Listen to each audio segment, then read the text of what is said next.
Varian watched them leisurely. He drank 6 times their amount but still couldn't get drunk. As a level 5 awakener, his body had high resistance. Wines were also classified into 9 stars. They cost a ton of karma points and only well-off people would be able to afford it. However, his goal now was not to get drunk. He looked at Kyle, who was slowly swinging to and fro on his chair, and asked, "Kyle, about my tomb." "Hyuk." Kyle almost jumped from his seat before peeking at Varian. Realizing that his friend was not angry, he hurriedly sat down, almost crashing onto the seat due to his dizziness. Thus, with newfound courage, he gulped another cup and slammed it on the table. Bam! "Your tomb. It's my idea." His eyes shone with vigor. "We couldn't even find your remains, but a tomb must be Hyuk built." Kyle clenched his fist and slammed the table again. Bam! Then, Varian paused for a moment, before asking the important question. "Those lines on my tomb." Kyle stood up and staggered to Varian. He grabbed Varian by the shoulders. He peered around as if to see if anyone was spying. After confirming only the 3 of them were present, he confessed. "I didn't tell anyone about this. But I believe in souls." Maya, who was resting her chin on her palm, almost lost her grip as she exclaimed. "What?" Kyle made a silent gesture to her. I know. I'll be branded as a superstitious if anyone knows. Heck. I'll probably be the laughing stock. But you know what? I'd rather believe that the people I know exist in some form after they die." Varian was taken aback by his reason. Did people really exist in some form after their death? When 99% of Earthlings died in blink, people called it the Judgment Day, the end of the Yuga, and so on. However, as humanity grew stronger, those myths of old Earth turned even more obscure. Except for people like Varian who were interested in old Earth, most people didn't even know about those myths. After all, why would anyone bother checking how people lived in that area 500 years ago? "You didn't consider the possibility I was alive?" he asked slowly. Kyle was still drunk and was talking his mind. He first nodded, then shook his head. The chances were very, very slim. 1 in 46,303,096,000,000. Stop. Varian shut him up and shrugged. The last time Kyle talked about chances was during the first adventure into dungeon. It didn't end well. Kyle removed his hands from Varian and filled his cup again. "I still wished you were alive. But I made preparations in case you turned into a soul. So I wrote those lines. If urban legends like Ghost Ship can exist, then souls also might as well exist." Saying so, he finished the wine and exhaled. "If I can piss you off with those lines, maybe your soul will meet me, Hyuk." Maya immediately hugged him as she patted his back. "So this is why you were so stubborn. Kyle, this is why you are the best." Varian took a deep breath to calm himself. Kyle had a good reason. A very sentimental one. But how did Sarah know? He gritted his teeth and asked. Kyle was embracing Maya and rubbing his face on her chest like a kid. Without changing the posture, he replied. "She said you were her friend and wanted to know about you. I showed her the tomb. Hyuk. She even sent flowers every week." He slowly got out of Maya's embrace and looked at Varian with a lewd smile. "Brother, when did you hook up with her?" Veins popped up on Varian's head. If only these 2 people were aware of his tomb, he'd have let it slide. But this idiot had to tell that to Sarah. And Anna also knew. After that day, other than the recurring nightmares of his mother's death, Varian had another nightmare. Anna in her maid suit would scan him from head to toe and say with confusion, "You're handsome and fit. Why are you still a virgin? You have a problem." "Thank you, Kyle, for giving me a nightmare." Varian clenched his fist and tried to rein in his anger. "Varian, say, what's the progress?" Second base? Third base, or did you go all the way? Kyle nudged him and asked with an excited smile. Progress my ass. Varian grabbed Kyle and said. Kyle, face the judgment. This is karma biting you back. With that, he punched him in the face. Bam! Ouch! Even if you beat me, don't beat me in the face. Kyle whined as he rubbed his swollen cheeks. So I will only beat you in the face. Varian vowed and punched him again. Bam! Died a single? Really? Bam! Virgin? Why, you told me it was your regret when you were drunk. Bam! Shut up. Thing said when drunk should never be mentioned sober. Varian didn't even use 0.1% of his strength, but even then, Kyle felt his face swell. Wait. But we're drunk. I'm not. Bam! If Sarah took some pictures of my tomb and showed it to others, arg. Just thinking about it makes me mad. Smack. Brother. I call you brat. If one of my fan club members sees the tomb, I might as well die. Smack. There's also a maid that made fun of me for that. Problem? I have no problem. Stopping his punch midway, he turned to Maya. Would she mind him beating her boyfriend? If so, he'd ask her to go out of the room for a breather and return after he was done. There was no way he was going to stop. Maya looked at him in confusion and said. Why are you stopping? Beat him. He ignored me for so long. I'm making up with him, but he needs to pay the price. Varian smirked and turned to Kyle, who stared at Maya with wide eyes. Dear, what happened to not holding grudges? Maya curled her lips in disdain. My stupid boyfriend, women, always hold grudges. Damn. Bam. I should have stayed single. But my handsome face didn't allow me. Varian paused for a moment before he beat him harder. Was Kyle implying that he was not handsome? Then he deserves more beatings. Maya's eyes brightened as she cheered. Varian, uppercut. Hook from the left. From the right. KO. Boom. Kyle collapsed onto the seat with a swollen face that resembled a pig. Maya captured him from every angle. She even had a few selfies. In her words, it was the blackmail material. If he did something stupid one day, she'd threaten him with his pictures. Varian shuddered as he looked at the drunk Maya. She reminded him of Sarah, who dragged him into combat room in the name of practice. Sure enough. Women are dangerous creatures. He sighed.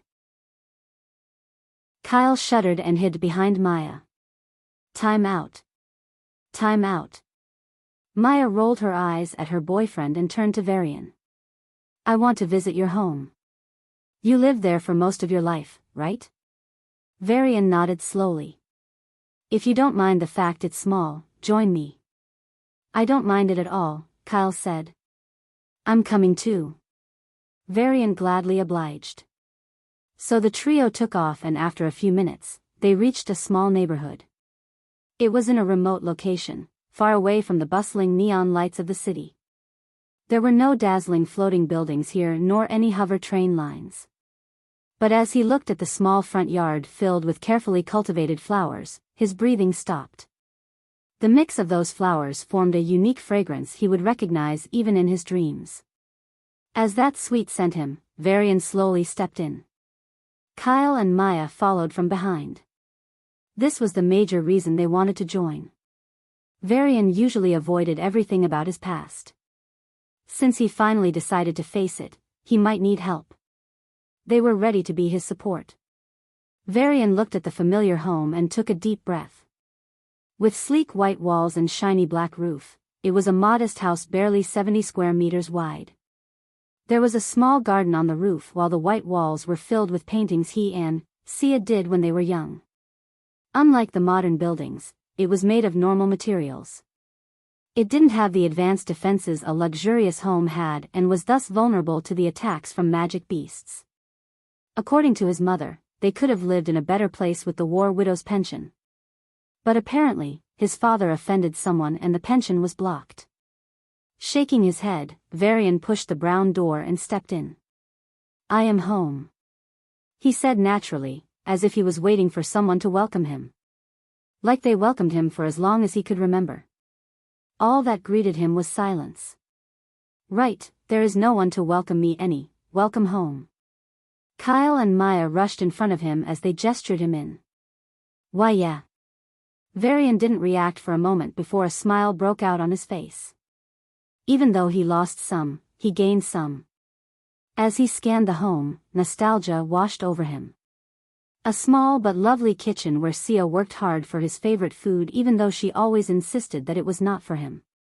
The living room with 2 couches where he and Sia used to crash on after being tired, chatting or watching a show or simply just spending time together in silence. Then there were 2 bedrooms. Varian slowly opened it to find the news articles pasted on the wall. But soon, his smile died down. There were 2 beds in this room in his memory. Now, it had only one. The walls of the room also used to have pictures of stars collected by Sia. She loved stars since she was a child. She said that in the future, they could travel across the stars and visit different civilizations. But as he scanned room after room, he found no traces of her existence. The house was rebuilt from the encrypted information in the insurance company's database. No one could change the information. So, technically, this was how the house looked before destruction. Without anything related to Sia. She only existed in his memories. "Varian, are you all right?" Maya patted him on the back, looking at him with concern. Taking a deep breath, Varian nodded and forced a smile. "I'm fine. The memories, I was just being nostalgic." Even though he knew they would believe him, he didn't tell them about Sia.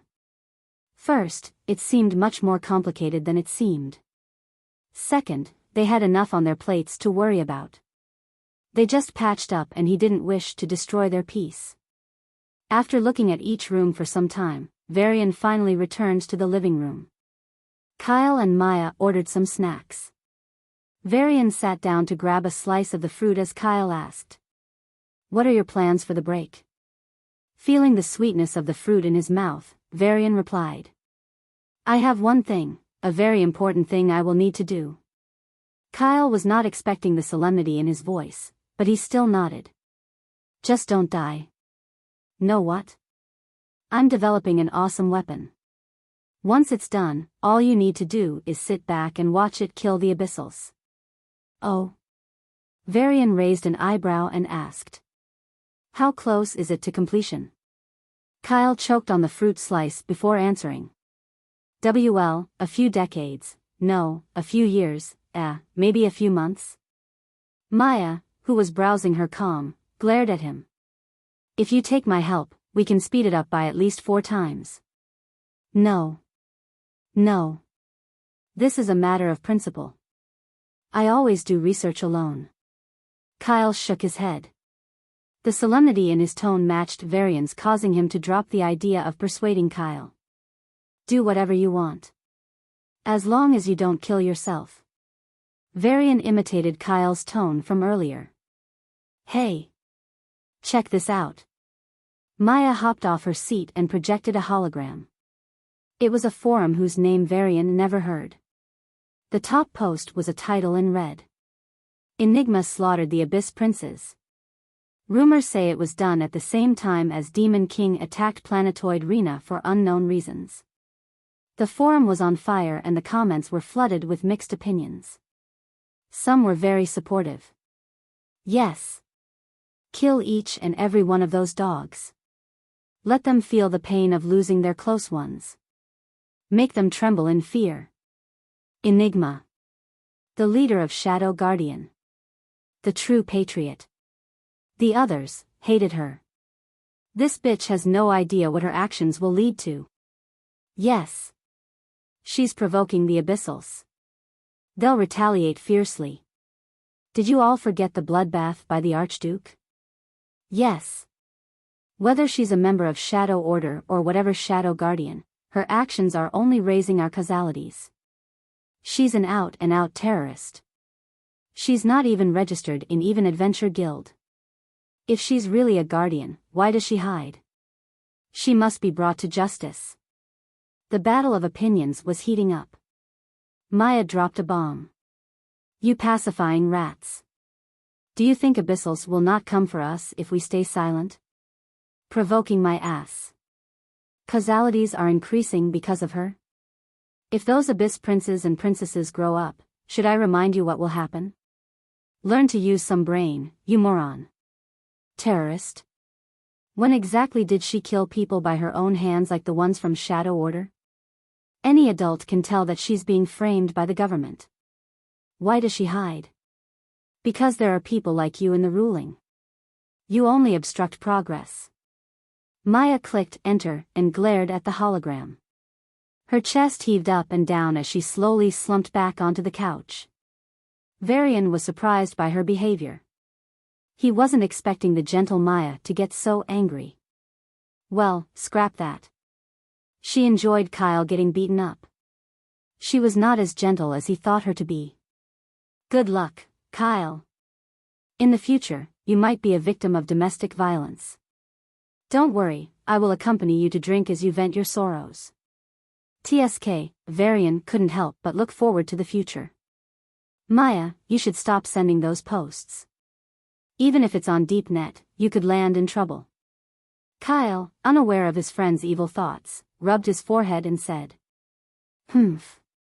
Do you think killing the most Abyss princes and princesses doesn't deserve to be praised? Even if they can't acknowledge her contributions, they are slandering her. These incorrigible Batar, Maya glared daggers at Kyle as she said in a harsh tone. I don't know her nor do I care. I just don't want you to land in trouble. Kyle cut her off and raised his hands. Are you not worried about the future of humanity? Maya gritted her teeth, angered by Kyle's nonchalant attitude. Of course I am. If this weapon succeeds, we'll gain a huge boost in raw power. Kyle leaned forward and said with a serious expression. Varian, on the other hand, reread the news and frowned. Enigma, was her attack a retaliation for Demon King's snipe at them? Given the timings, it was hard to believe otherwise. But why did she do it? Who was Enigma anyway? With a strength at level 8, did she belong to Anna's generation? Or was she a genius who hid their power for decades and faked their death before turning into Enigma?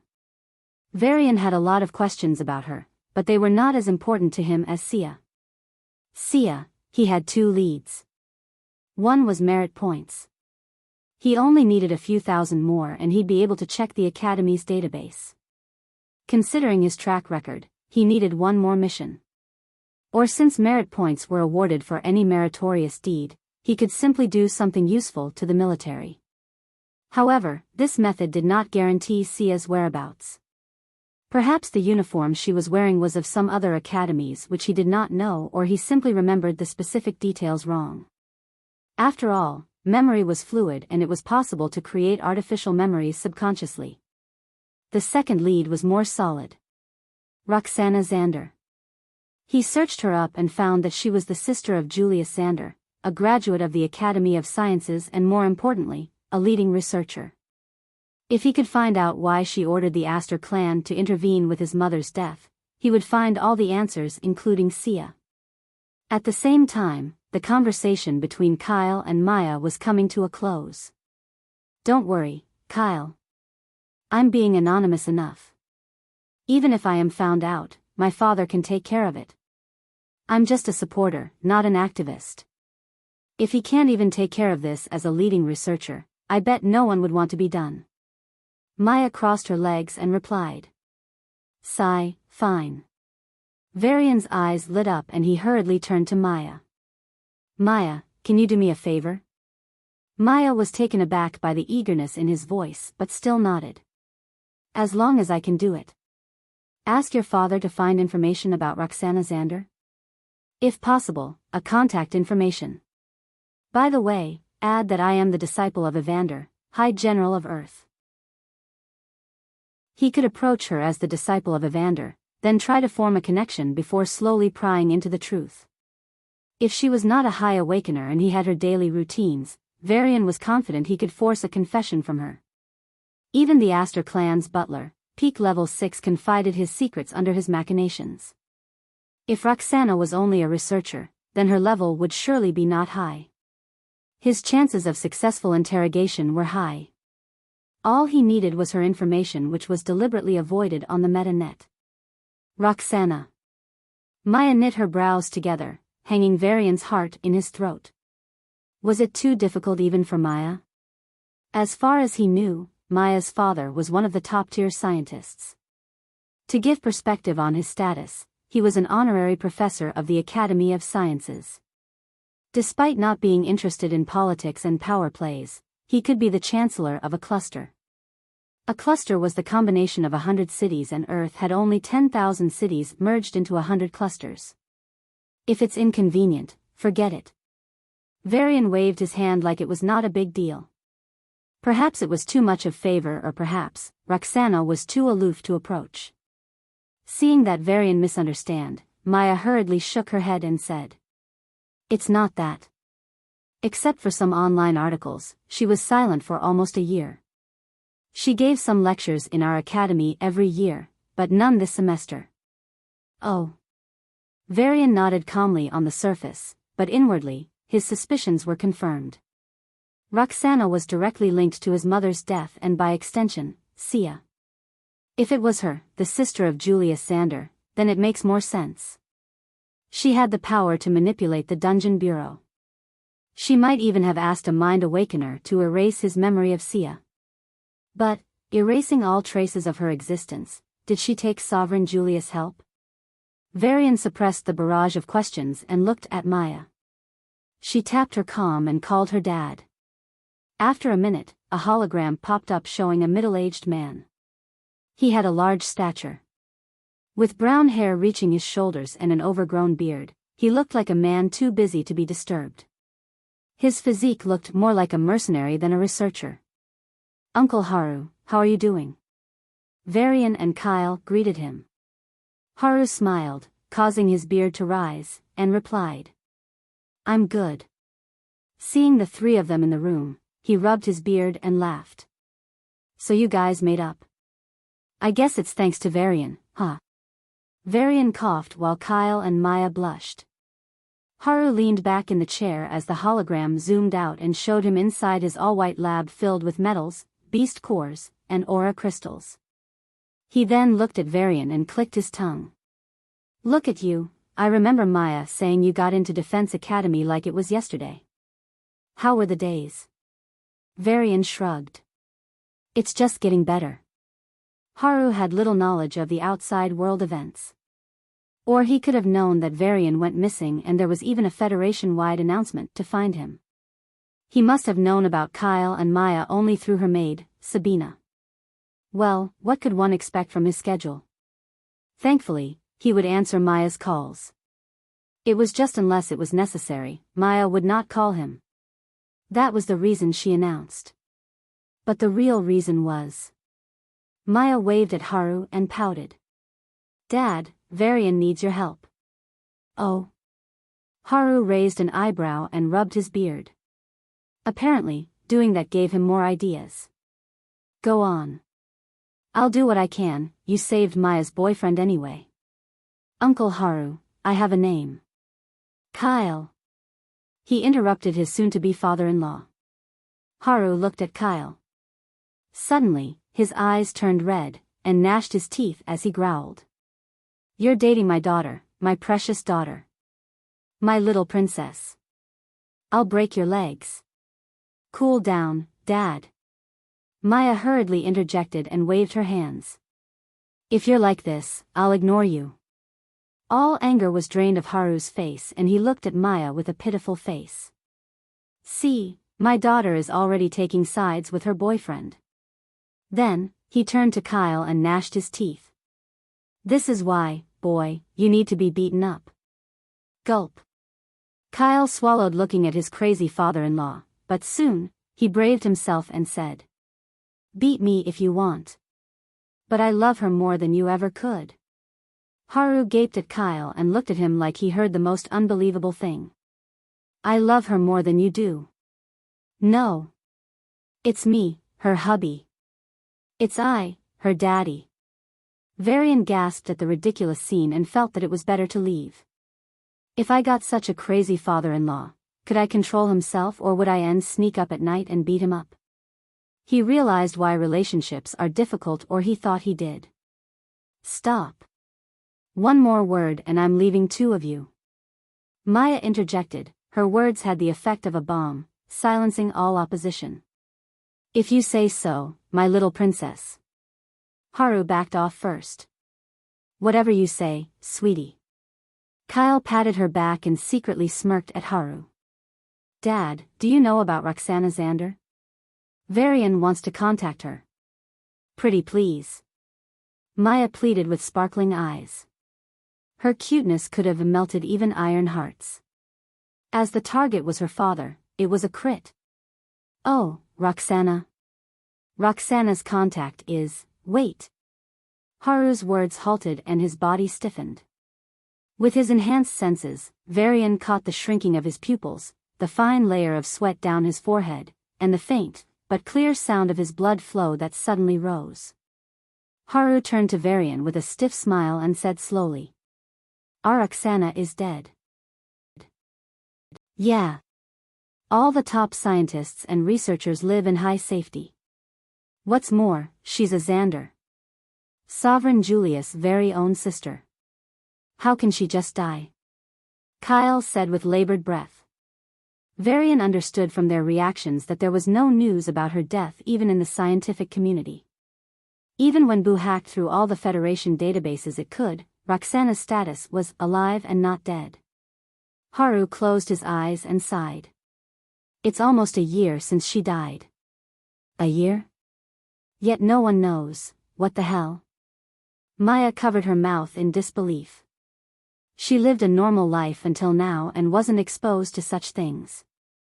Thus, this incident came as a big surprise. Kyle was slightly better.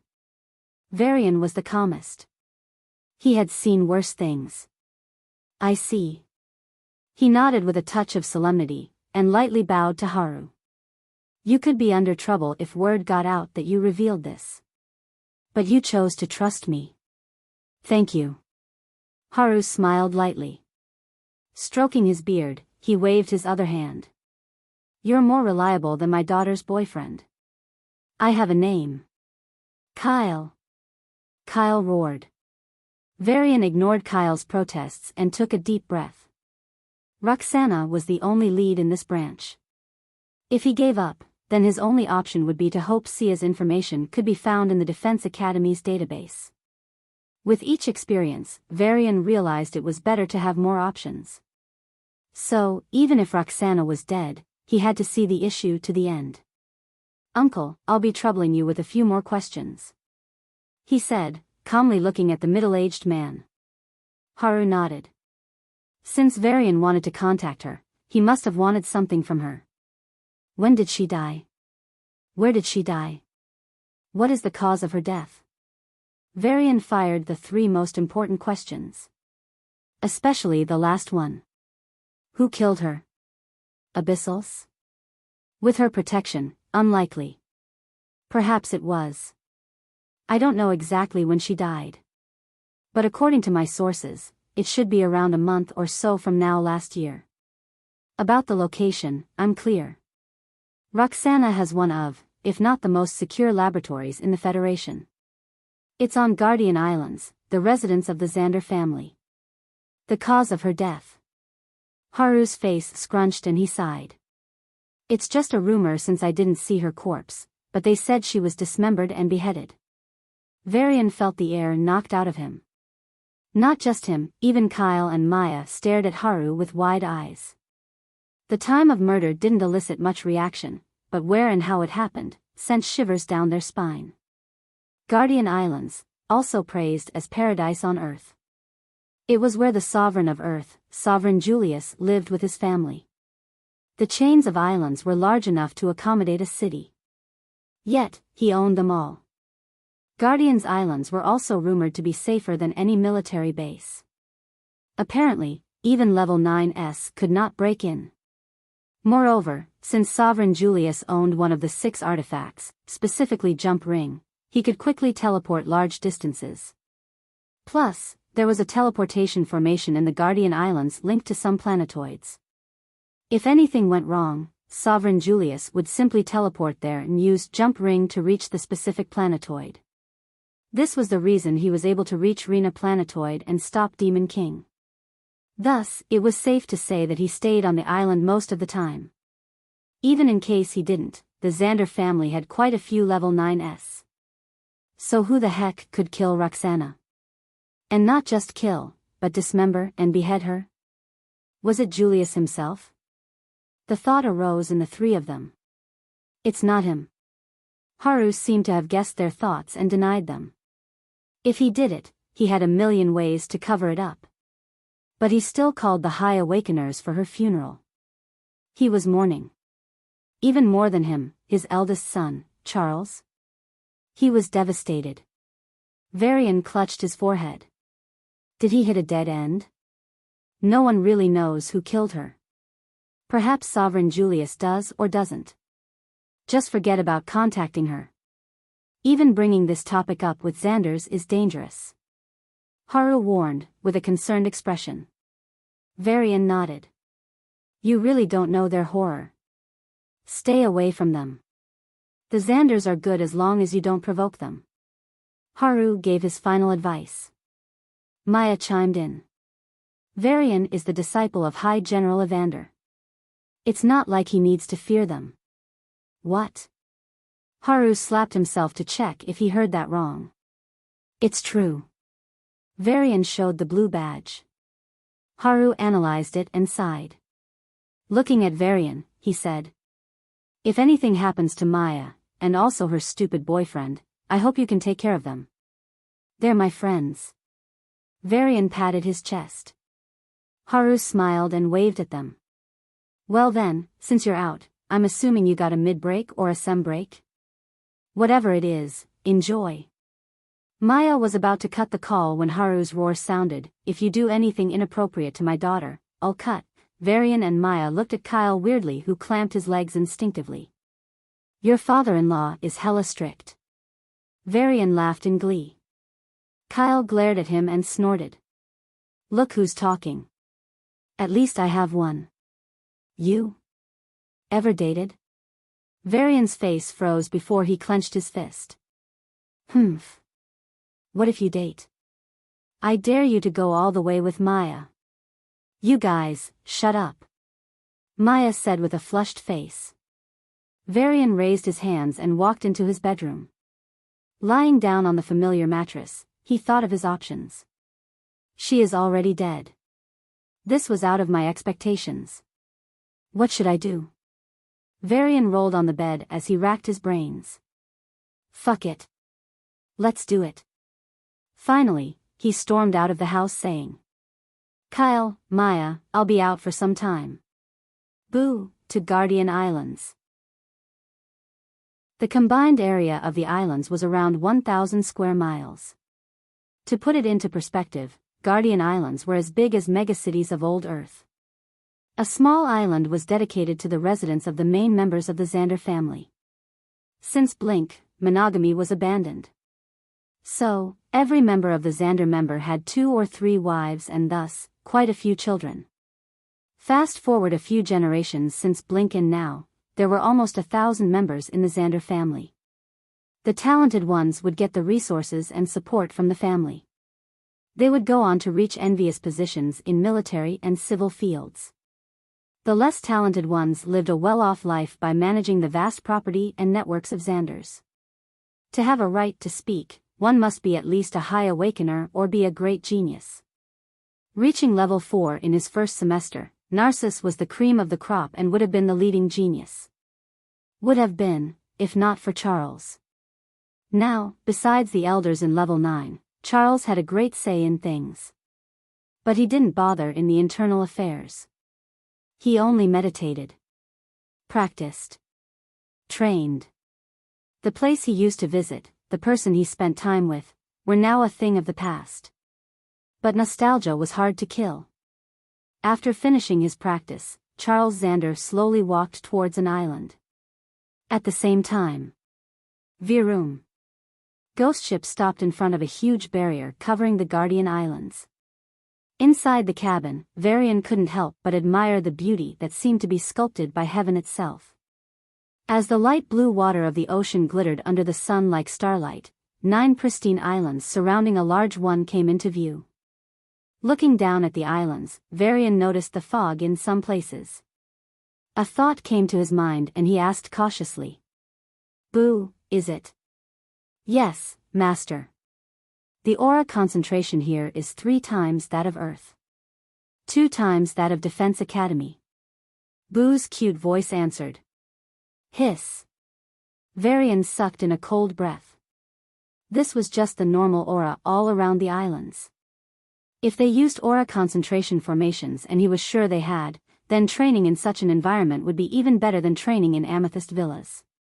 "Master, analyzing the aura concentration, there are only 56 locations that have more aura concentration than the room you practiced in Sarah's home." Boo answered the question he didn't ask.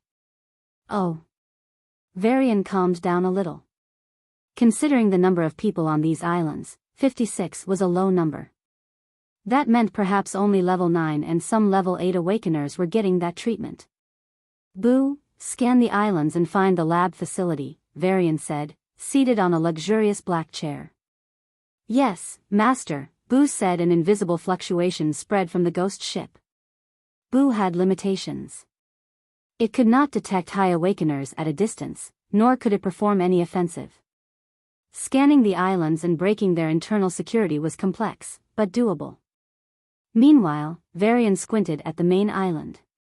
A dreamy white fog covered the land as floating buildings stood aloof in the air. Each of the buildings was made of smooth crystals of different colors.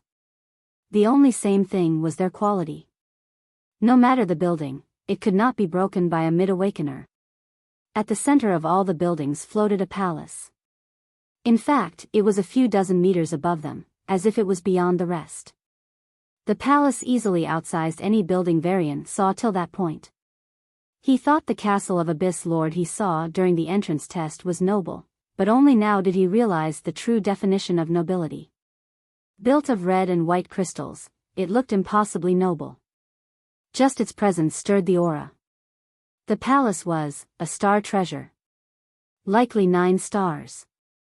He found it hard to believe that a human lived in that palace. It seemed to be the abode of divine beings. But divine being? Even if you are a sovereign, prepare yourself for my revenge. Varian muttered under his breath and shifted his gaze. Boo maintained a safe distance from the palace lest they be found. To remain hidden from a 9-star treasure with just a few miles was the testimony to its prowess. In comparison, even the best stealth space shuttle could not sneak past the barrier without alerting the opponent. It would have to expend a very expensive treasure, the kind only found in ruins, to sneak in successfully. Even then, it would be found by the surveillance that covered every inch of the land, sea, and air. Thankfully, ghost ship stealth was at another level. "Master, the main island contains the core training and administrative faculties. Only high awakeners and the biggest geniuses live there. The Xander members live on one of the small islands. There are 3 islands having low-level, mid-level, and high-level beasts respectively. They are used as training grounds. An island is dedicated to logistics and travel. It is filled with teleportation formations and space shuttles. And one, you guessed it. It has a large aura crystal mine. Then the twin islands. One is dedicated to potion making. The other is for star treasures. The final island, the one closest to the main island, is dedicated to research. With more than 70 labs, there are 49 leading researchers of Earth working in the most cutting-edge technologies. Even though he expected it, Varian was still astonished by the scale and quality of the Guardian Islands.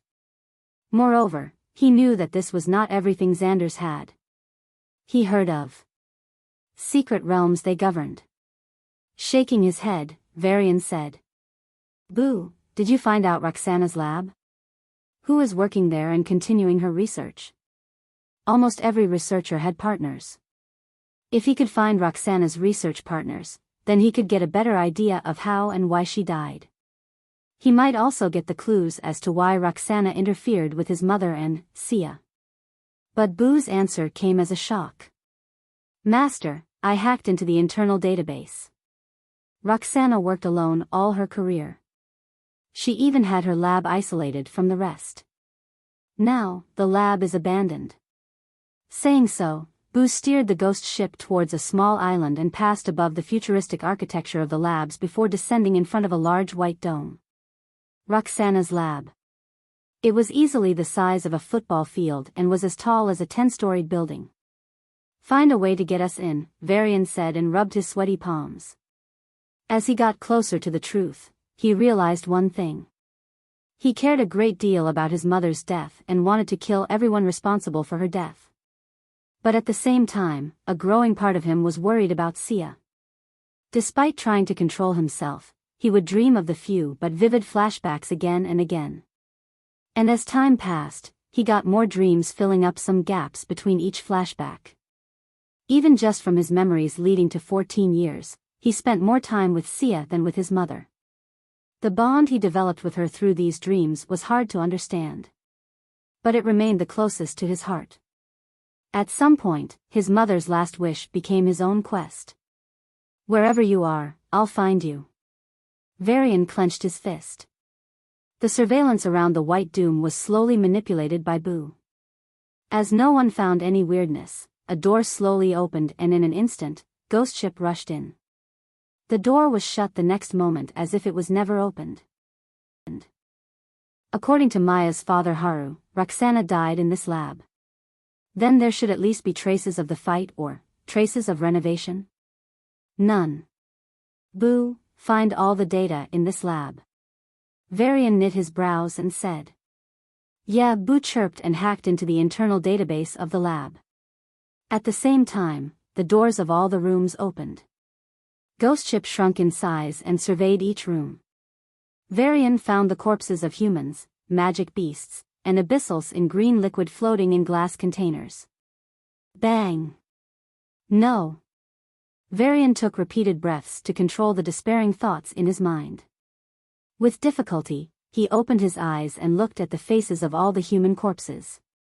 They were well preserved, and if not for the machines showing their vital signs to be null, he'd have thought they were just sleeping.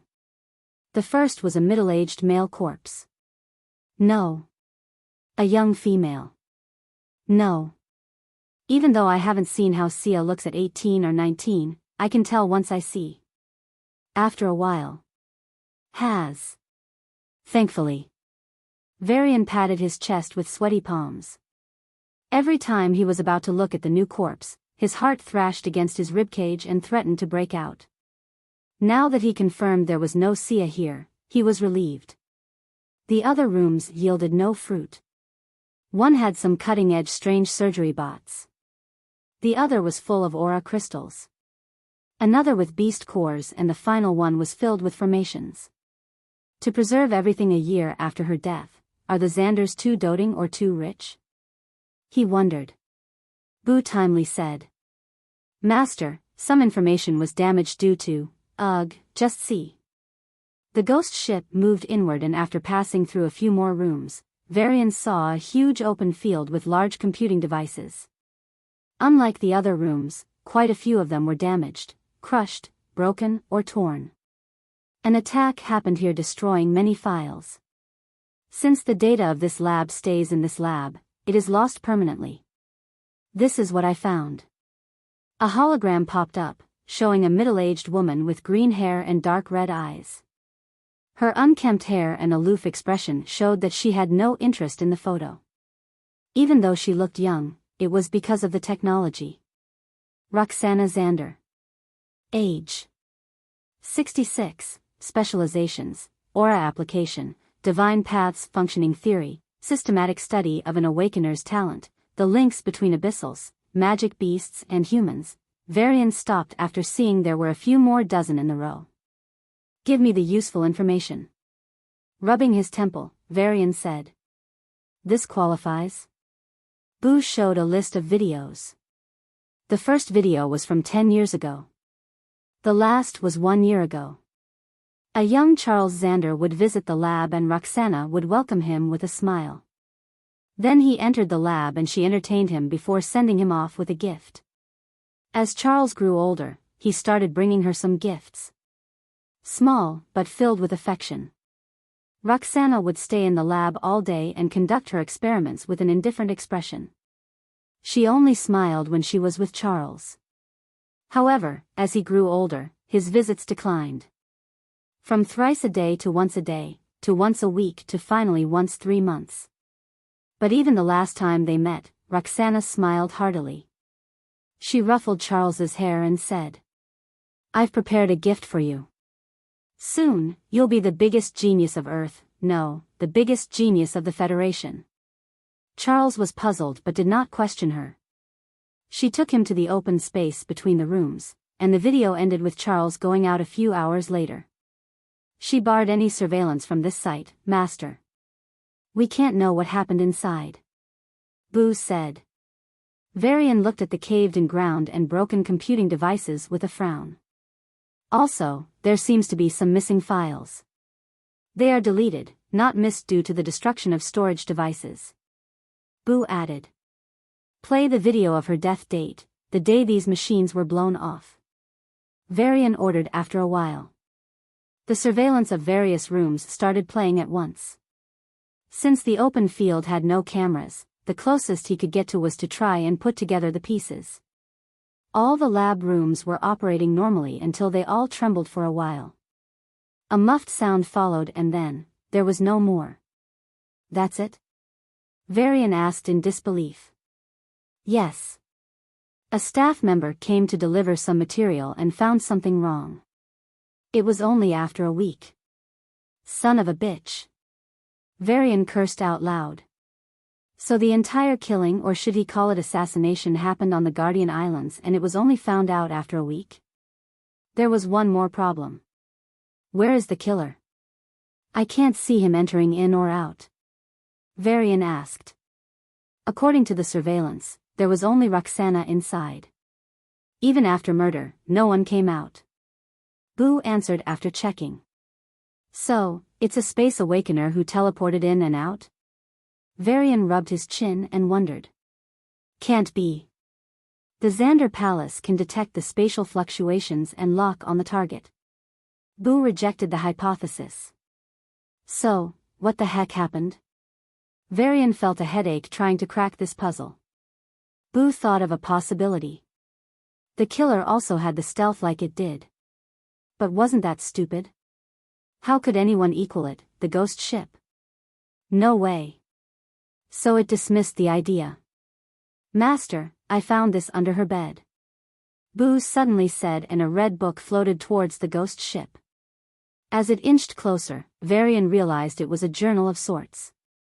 My experiment log. No. I don't want to be smart. I don't want to spend my life between these walls. Ugh. My brother is talented, he is even the youngest level 9. I love my brother, but I also envy him. Why can't it be me? Day 10, I tried to escape from the lab. I nearly succeeded if not for that level 8 space bastard. Who does she think she is? I am Roxana Xander. I will take my revenge one day. Day 50, I was getting bored, so I started studying a few things. My parents told me I was smart. Smart enough to be considered the 0.01% in the research field. They were wrong. I would be in the 0.0001%. I finished the work of 4 months in a week. If I am not a genius, who is? Day 100, I might be going insane. Julius is too busy and visits me only once a month. Oh, brother, you told me you'd protect me and make me happy. Once you become a high general, what has gotten into you? You are speaking a lot less than you used to. On the other hand, my parents visit me all the time. Even though they don't say it, it's written all over their faces. Disappointment. For what? They want me to research something. Anything. Arg. They say I'm not living up to my potential. That I am wasting my gift. As a Xander, they said I must contribute. I sent them off saying that I am still studying the fields and I will pick one after I decide what I like. Day 150, I hate myself. Why are these things so easy to understand? Are you sure it's not written by an elementary school kid? At this rate, I'll run out of the material. Then I have to research. Damn it. Day 200, I hate the world. It's full of imbeciles. It's not like the abyssals are better. Everyone is an idiot. Day 250, in 1 week, I'm becoming an expert in anything I study. In another week, I'm reaching the level of leading scientists. In the 3rd week, I start asking questions no one could think of. Day 300, fuck. I'm getting bored. I read everything I found. What am I supposed to research anyway? Just research whatever you want, my ass. There are a trillion things to research on, and you know what? None of them interests me. I hate being here. Day 400, I am depressed. I had some dangerous thoughts. I don't know if I was trying to ignore it, but anyway, I am a prisoner. I need to slave myself to the so-called Xander family since they provided for me. That and they're not dumb enough to lose a genius. Day 500, I can't do it anymore. My research impressed my parents. Even my brother, he's a lot colder now, but he still patted me like he used to when I was young. Maybe I should try to adjust to this life. Day 1000, something is wrong. I should be happy, but Mom and Dad stopped visiting me since the last time. Are they done with me? Day 2000, my brother told me that my parents died. What the? How? Father is a sovereign. How can he die? He said with a remorseful face, but I saw his eyes. Those eyes were cold. I broke down in front of him. I didn't know what to feel. He knew that I understood. Julius said that father was a threat and he hated him. There's also one thing he said before leaving. Something I couldn't believe. He said I am free from now. I can stop researching and just live however I want. Day 2100, I was 3 months outside in the outside world. I felt like a tourist. I tried to adjust. I really tried. But everything felt bizarre to me. Before knowing it, I spent 5 years alone in a lab. It all started when I visited the Academy of Sciences. It was a nostalgic day. I just half-assed the 3 years, made friends, and had fun. Even then, I was hailed as one of the most brilliant researchers. I met my friends. Since I didn't care in the past, I never noticed, but why are they so dumb? The progress in the research they did in 5 years, I can do it in a week. I told them how they should work harder and be smarter. As I showed them my expertise, they were floored. I enjoyed their envy. I enjoyed their worship. I enjoyed everything. If only life is like this. Day 2150, why is life like this? I enjoyed the envy of my peers. But before I knew it, I began to envy them. Why are they happy? Why are they content with their 8 brains? Why are they not anxious, irritated over their inadequacies? I can't stand it. Day 2200, I met 2 friends of mine. They are now married. I hated their affection. This world is so bizarre. People are so weird. I'm freaking out. We met again at a conference. It was supposed to be a place to discuss latest findings. So why the fuck are they 2 together again? Why is everyone smiling? We are scientists. Researchers. I can't smile. You can't smile. We can't smile. Day 2300, I realized something. Despite spending almost a year outside, I can't fit in at all. I feel like an outsider. Like a tourist visiting a foreign planet. I tried forming strong bonds. I tried dating someone. Even if they are dumb, their EQ could be high, right? Nothing worked out. But, it turns out, the problem was with me. Apparently, I made insensitive comments, mocked everyone, and spaced out every other minute. Hey!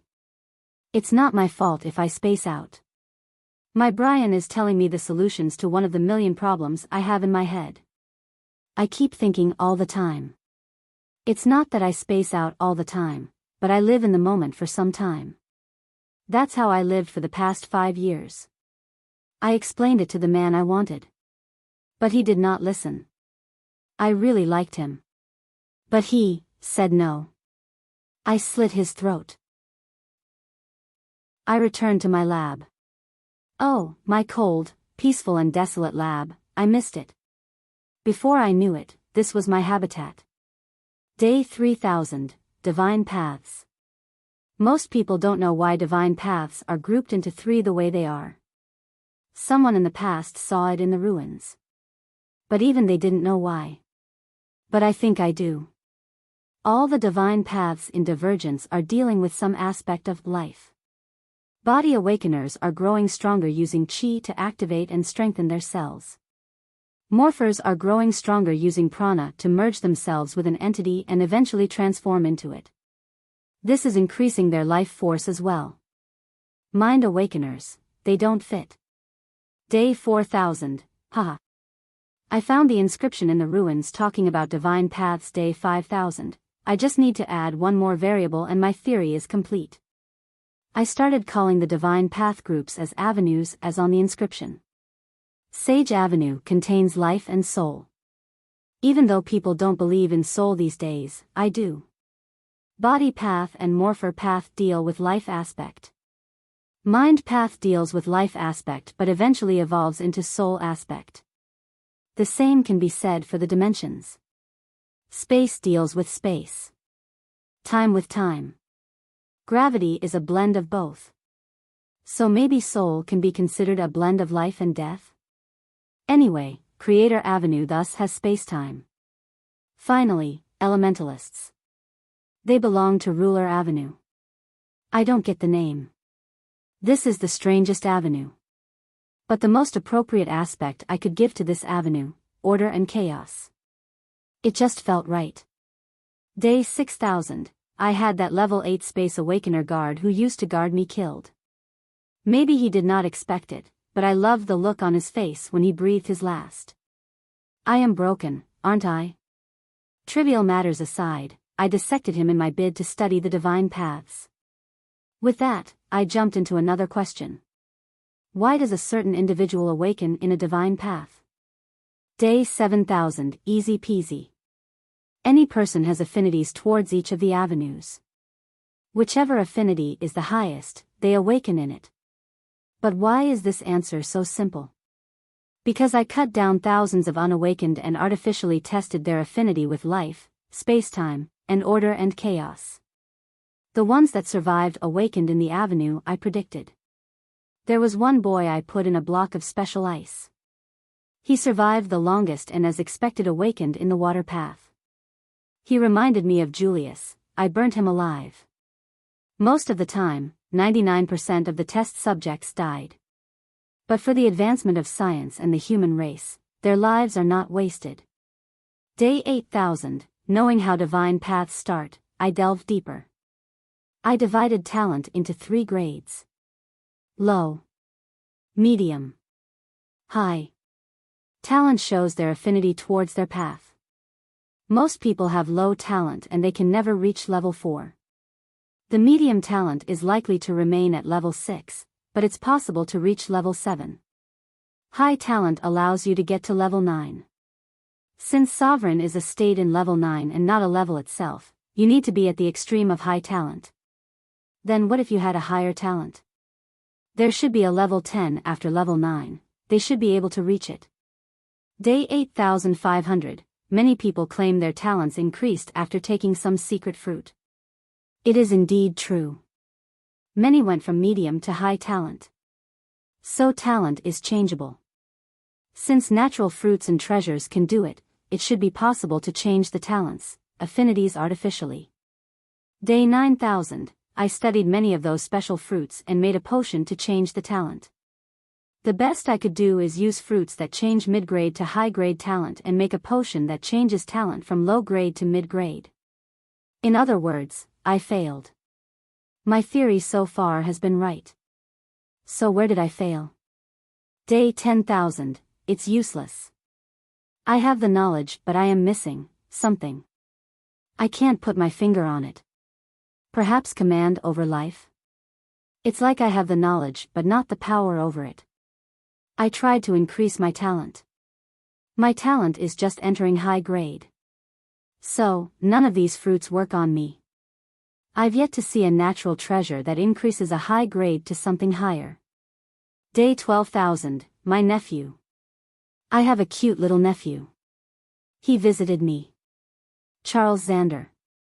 8 years old but very smart. He must have inherited it from me. Keck.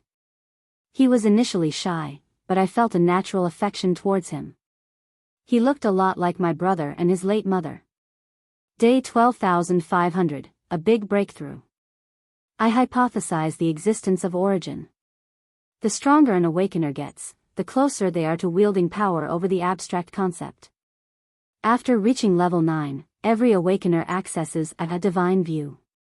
They could see a white ball on a long road. They have a deep connection to the white ball. They also feel the connection from the road. The white ball was called by different names. I call it origin. Everyone before me thought the white ball and the road were something related to becoming a sovereign. While it's undeniable that they are crucial to becoming a sovereign, I think they're much more than that. Day 13,000, I discovered a few things.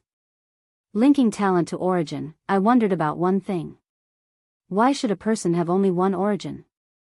If I have two origins, then unlike dual awakeners, can I awaken in two paths of the same avenue? If I had to pick, I'd choose body and mind paths. Well, that's my long-term research goal. I shall raise my talent to a higher level and get myself multiple origins. Lives can be lost, but research must not be stopped. Day 14,000, my project had no progress. I would have gone mad, but thanks to the little fellow Charles, I'm sane. He's growing up quickly. He's already a handsome little fellow at 14. He tells me about his dreams. He wants to be like his father. He wants to make his mother proud. She told him to follow his father's words before dying. So he tries to make his father proud.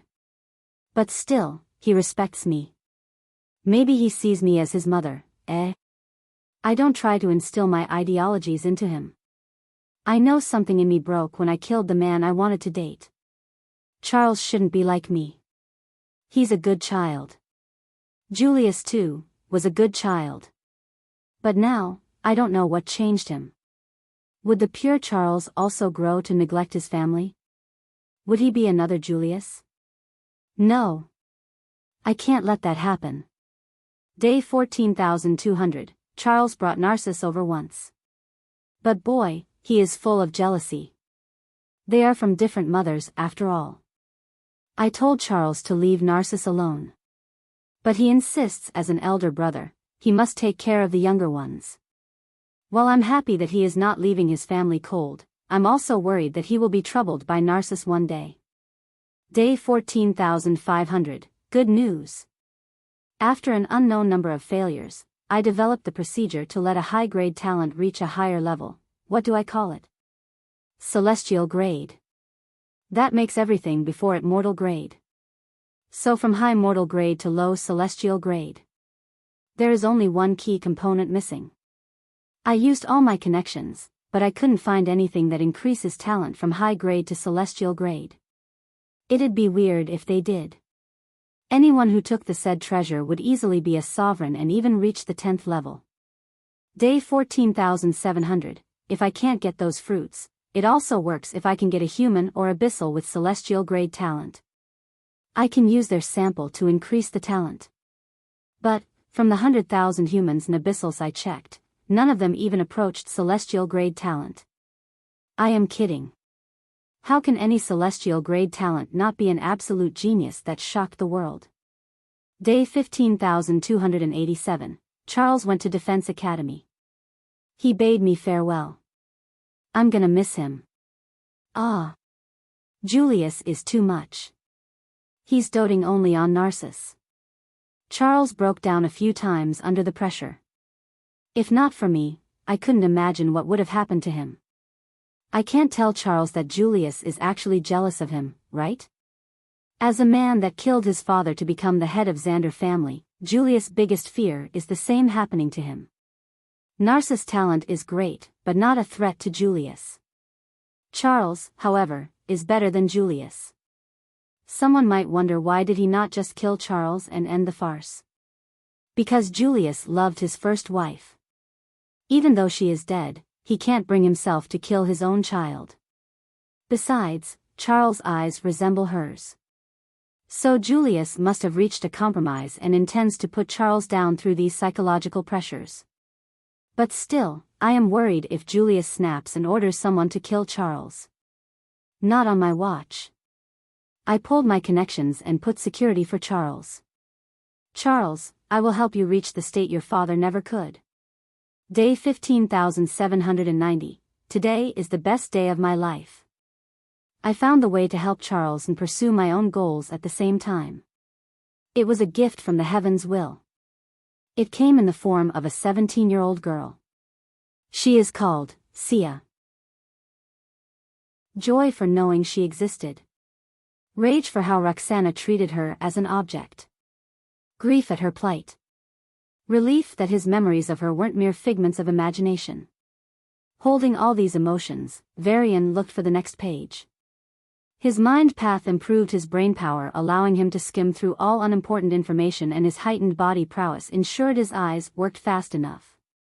He moved to the next page, and like some earlier, the entries of some dates were missing.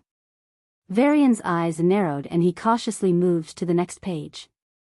Day 15,800, haha. Success. The specimen Sia has celestial grade talent.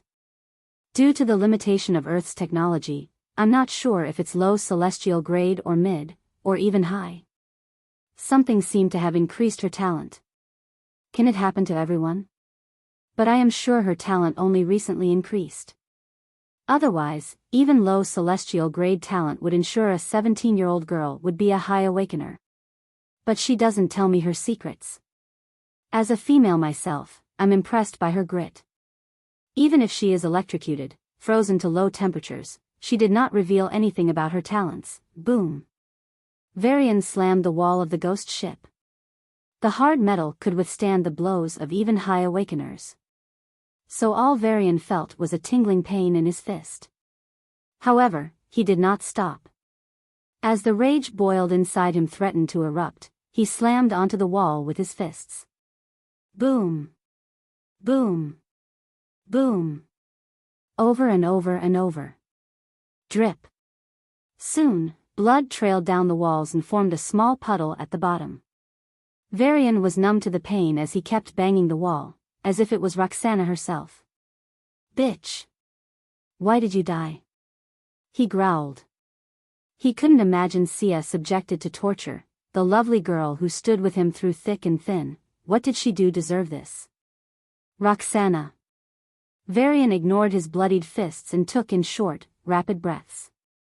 His mind started to calm down and he took a healing liquid. Looking at the mess he made, Varian was bewildered. Wait, why am I this impulsive? But the feelings of rage he had, they were the most real thing. They were his emotions. Even if he couldn't justify their intensity, their authenticity was undeniable. Paying no heed to his injuries, Varian hurriedly read the next page. Day 15,820, I failed sometimes, but finally. I brought Charles to my lab and gave him the boost he never asked for. His original talent would be weaker than Sia, but thanks to me, he is already in celestial grade talent. My niece Charles will be the greatest awakener. He will go beyond the sovereign state. Julius, I never shared my core research with you. Do you know why? Because even though I hate my parents, I never intended for them to die. Besides, are you even my brother? All you ask me is for my research. Fuck you. Since you are afraid of your son so much, I made your fears come true. He will surpass you. He will reach heights you could only dream of. Day 15, 8:40, Sia's mother, adoptive mother apparently died. I checked the blood samples of Sia with her 2 family members. They don't match. That was expected. But I found something interesting. The wolf that stormed into her house, Sia killed it. Was this the event that increased her talent, I wonder? But anyway, I ordered the Astor clan to take care of the post-mortem. Everyone will think it's her mother who killed the wolf. TSK, ignorant fools. Day 15,870, Sia is too valuable. No one must know of her existence. She is the key to multiple origins. If things go well, I can awaken once again. And I found another use for this specimen. Using this as leverage, I convinced all the necessary parties to erase the traces of her existence. Of course, I bet those big bosses don't even know her properly. They just promised me a favor for the offer I gave them. Now, everything about Sia is erased from the world. From today, Sia Constant never existed in the world. Every trace she left in the world was removed. Every memory of her was erased. Drip. Drip. Varian found his vision blur as he collapsed onto his chair. All air was knocked out of him as he gasped to breathe in. But his chest was stuffed. He tried to speak, to yell, to scream, but all that came out was a muffled sob. Sia. Varian clutched his head and closed his eyes in pain. So this was how his memories of her were erased? All his precious memories of her were overwritten. Arg. Varian wailed like a wounded beast. His eyes turned red, and as his rage reached new heights, something happened. Click. An invisible shockwave spread from him, hitting the walls of the room. The sturdy walls of the ghost ship, that even level 9s could not leave a scratch on, started to tremble. Boom. Boom.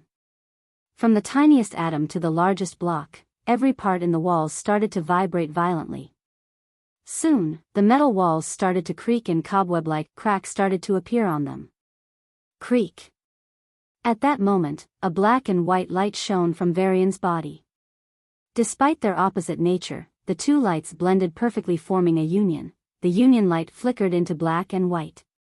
The moment this light touched the walls, they disintegrated. Even the defensive sections of the walls, the ones that could hold a punch of a sovereign, collapsed like they were made of sand. Boo was alarmed and hurriedly set up walls around. If that light was to spread and break apart the key sections, then the already crippled ghost ship would only be useful as a museum piece. What's more, they were in the Guardian Islands, damn it. If they were stuck here, their only way out was death. So without holding back, we used the precious metal walls and covered the light with them. These walls could withstand the attacks of a celestial rancor for a while. Since they could not be used for fighting, Boo kept them in the storage. Now, only they could save the day. But... creak.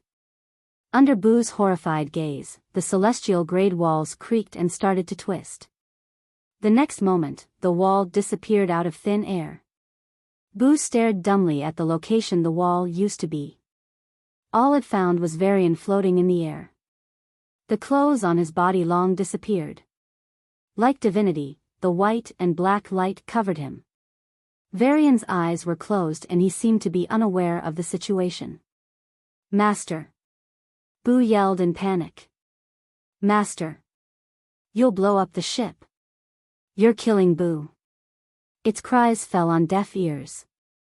Boo's sight shifted to the red journal at the corner, and like a drowning man clutching his last straw, it scanned the journal. Master. Roxana is dead. She is killed in the lab. Sia could still be alive. Boo yelled in the last-ditch effort. Varian's mind at the moment was like a raging ocean. All he wanted was destruction. This world was not worth saving. As his thoughts moved to oblivion, Boo's words cut through the darkness like a beam of light.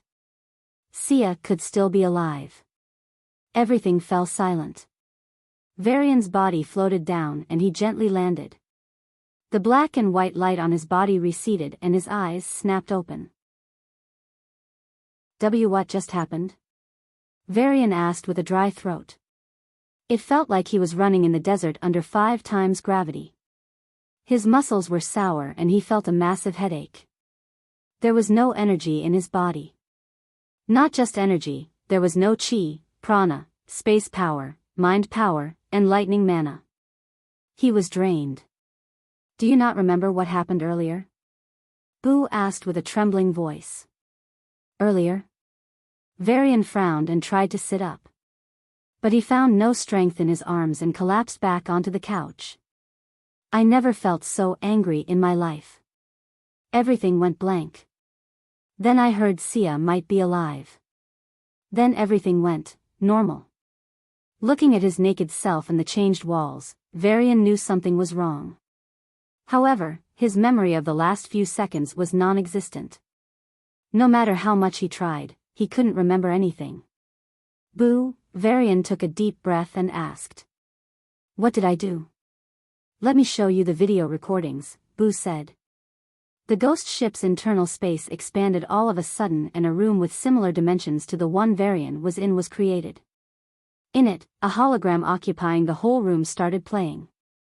It began with Varian bowing and clutching his head. Then the walls began to creak and the next moment, pitch black and bright white lights shone from him.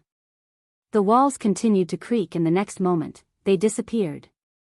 Varian gaped at the ridiculous scene. What were those lights? Wait, are those the hypothesized light path and dark paths of the elementals? But even those could not be so strong.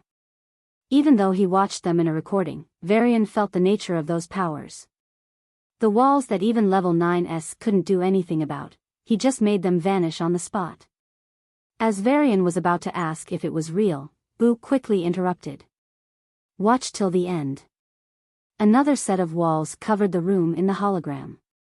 As the black and white light fell on these new and more sturdy walls, they twisted and vanished without lasting a second. Master, the walls didn't vanish. They were disintegrated from the basic level. Boo explained while posing a question of its own. These metal walls can withstand a punch or two from even celestial rankers. But, you just... Varian had no answers to Boo's question. The hologram ended with Boo shouting followed by Varian landing on the ground. Master, just who are you? Boo asked with a trembling voice. Varian found himself silent once again. He was enthralled by the powers. Even across the hologram, they made his heart palpitate. Those powers were no longer mortal. Perhaps even celestial was an understatement. They were godly. Suddenly, a thought arose in Varian's mind and he hurriedly asked. System, yes, host? The system replied in its cool voice. Was that you? Varian couldn't think of anything else. Yes. It was a glimpse of this system's true powers. But you are the one wielding them. Hiss. Even though he was expecting it, Varian couldn't help but be shocked. This is a cheat power. Do not think much of it. All you did was act on a few walls that could barely stand a few celestial awakener punches. While a level 9 and even a sovereign might seem powerful, the extent of their power is limited to a planet. Host, do you know how big the universe is? Forget the universe, do you know how big your galaxy is? Or at least how big your solar system is? There are trillions of planets just in your galaxy. There are powerhouses controlling Star Zone, an area with 1,000,000 stars. There are giants ruling the star regions, an area with 100,000 star zones. Finally, there are Goliaths. They rule the galaxies. It's your luck that Earth is in the corner of your star zone and that Devis locked off the aura. As there was no aura, no one even knew this place had a proper civilization. 520 years ago, the aura locks broke and the star zone rulers came close to finding you. Then the abyssals came and with their precious resources, they shielded you from your star zone rulers' devices. For humanity to survive until now was a mix of luck and the sacrifices of your fellow humans. You might have jested with Evander, but to save humanity, only you have the power. Even if Abyssals miraculously went away, to maintain your sovereignty and independence from higher civilizations, you need to grow stronger. Get stronger. The universe is far more hostile than you think. Not just for yourself, but also for humanity. The system spoke for the longest time ever. Varian was flabbergasted and turned silent to process the information. Star zones, star fields, even galaxies, the scales of those words were beyond normal human imagination. Even as a mind awakener, Varian found it hard to fathom the vastness of the solar system, much less star zone and star regions. The diameter of the Milky Way was 3.5 million times that of the solar system. To put that difference into perspective, if the Milky Way was considered as Earth, then solar system would be the size of almost 2 sand grains. 2 sand grains. In the vastness of the galaxy, that was all the vast solar system amounted to. So Varian found it hard to imagine the power scales which could affect these regions. When the wave of a hand affects a star zone, then wouldn't that awakener be strong enough to wipe out the solar system with a snap? Besides, there were awakeners that stood at the very top of the pyramid. The ones ruling the galaxy itself. Perhaps they were reaching the level of godhood. Taking a deep breath, Varian closed his eyes and calmed down. For now, he was that sand grain. He needed to grow. System, it was me who triggered your power, right? He asked after a while. Yes, host. You are the master of this system. You are eligible to use the powers. Those powers are the ones responsible for your awakening in multiple paths. The system explained. Then why did I never trigger it? Varian asked in confusion. Because your previous attempts were not enough. And this system does not see you doing it again in the near future. But since you are going to try anyway, good luck. The system said and fell silent. Varian had an urge to smash it. But he didn't even have the energy to clench his fists. Arg, whatever. I'll focus on things at hand. Varian shook his head and shifted his attention to the red book. Knitting his brows, he asked in a solemn tone. Boo, why did you say she could be alive? Read the book till the end, master. Even though I can understand, you're being hypersensitive. Boo answered. Varian paused for a moment, recalling his actions. The cool-headed and rational approach to his situation would have been to acquire every information and then react by formulating the most rational choice. Usually, Varian would have done that. Like the time on Rena Planetoid, when facing a potential threat of a high awakener attacking the planetoid, he made a plan to escape with Boo. After deciding he would save Sarah in case help was late, he calmly took down the Abyssals and met up with her. But now, there was no death threat, no one forcing him or no obstacles. Yet, his emotions were in chaos. She is just that important. As he uttered those words, the world blurred and turned into a familiar white. The students in the back pointed at Varian sitting next to Sia. Their eyes were filled with mockery and contempt. A tall boy in the back whispered in a low voice. He doesn't realize that they're miles apart, does he? We're almost past the first year and he hasn't even awakened. Sia is not only the most beautiful girl, but she's the most talented of the school. Heck, I bet she'd be the most beautiful wherever she goes. On the other hand, that trash, even if he awakens now, I doubt he can reach level 2. It's also this guy that wants to join the Imperial Defense Academy. Who is he kidding? The boys next to him nodded and sneered at Varian. They didn't talk loudly in fear of being heard by Sia. She was very protective of Varian, a bit too protective. When a few seniors asked her not to associate herself with Varian, she got into a conflict with them. The end result was unknown, but since that day, no one bothered Sia again. Naturally, Varian also received that privilege. But seeing the most beautiful girl in their school next to an unawakened of all people and knowing they were not blood related, they couldn't stand the jealousy. A boy with a sharp chin and red hair said. Defense Academy, you say? Even geniuses of our school can only dream. The tall boy raised an eyebrow and his lips curled. He must be feeling that he can go to the academy and the dean himself welcomes him and begs him to be his disciple. Ha ha ha. Like that'll ever happen, yuck. The boys that were laughing suddenly clutched their heads as they felt a stinging pain in their mind. The tall boy looked up and saw Sia looking at them. Her eyes that looked at Varian with gentleness now had incomparable coldness. Hiss. Suddenly, the pain spiked and one by one pissed their pants. What? Hey! There were small whispers from behind, and as Varian was about to turn back, Sia grabbed his arm. Let's go. Our stop is here. Young Varian nodded and alighted from the hover bus with Sia. Sia started a topic and Varian responded, but from the corner of his eyes, he saw a few boys looking fearfully at Sia at the back of the distancing bus. The faces of those boys were filled with fear and terror. They were laughing and chatting a few moments ago. Even though he couldn't hear the topic, everything seemed fine. Let's go. Sia walked forward and looked back at him. In a white shirt and a pleated black skirt, she looked stunning under the sunset. Varian clenched his fists behind his back. I am useless. She is protecting since the start of high school. I don't want to remain weak.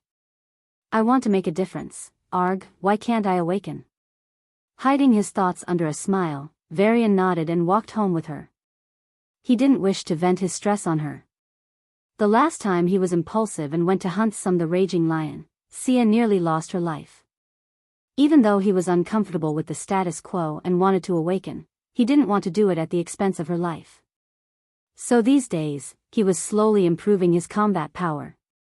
With Sia helping him, he was also progressively hunting stronger level 0 monsters. Today, he'd defeat the strongest level 0 monster. In the near future, he'd aim for level 1. Patience. Varian told himself as they reached their home. Amanda was rarely home. But with Sia, he made many memories in this small place. If Varian had any complaints, it was that it had only 2 bedrooms. Thankfully, Amanda stayed out for her duty most of the time, so Sia lived in Amanda's room. I'd be dead if I had to live in the same room as Sia. Varian sighed looking at the girl who was growing more beautiful with each day. She already went from cute to beautiful. If there was another word above beautiful, then she was transitioning to it. Sia received confession letters every day. And rejected them without a second thought. Those boys couldn't even get to talk to her properly despite their relentless attempts. On the other hand, he lived under the same roof with her. It caused uncontrollable envy and was the source of almost all troubles in school. Varian had no problem being envied about this. But he wished he could be envied for one more thing. Once I awaken, you'll envy my prowess. Varian vowed and entered the bathroom attached to his bedroom to grab a quick shower.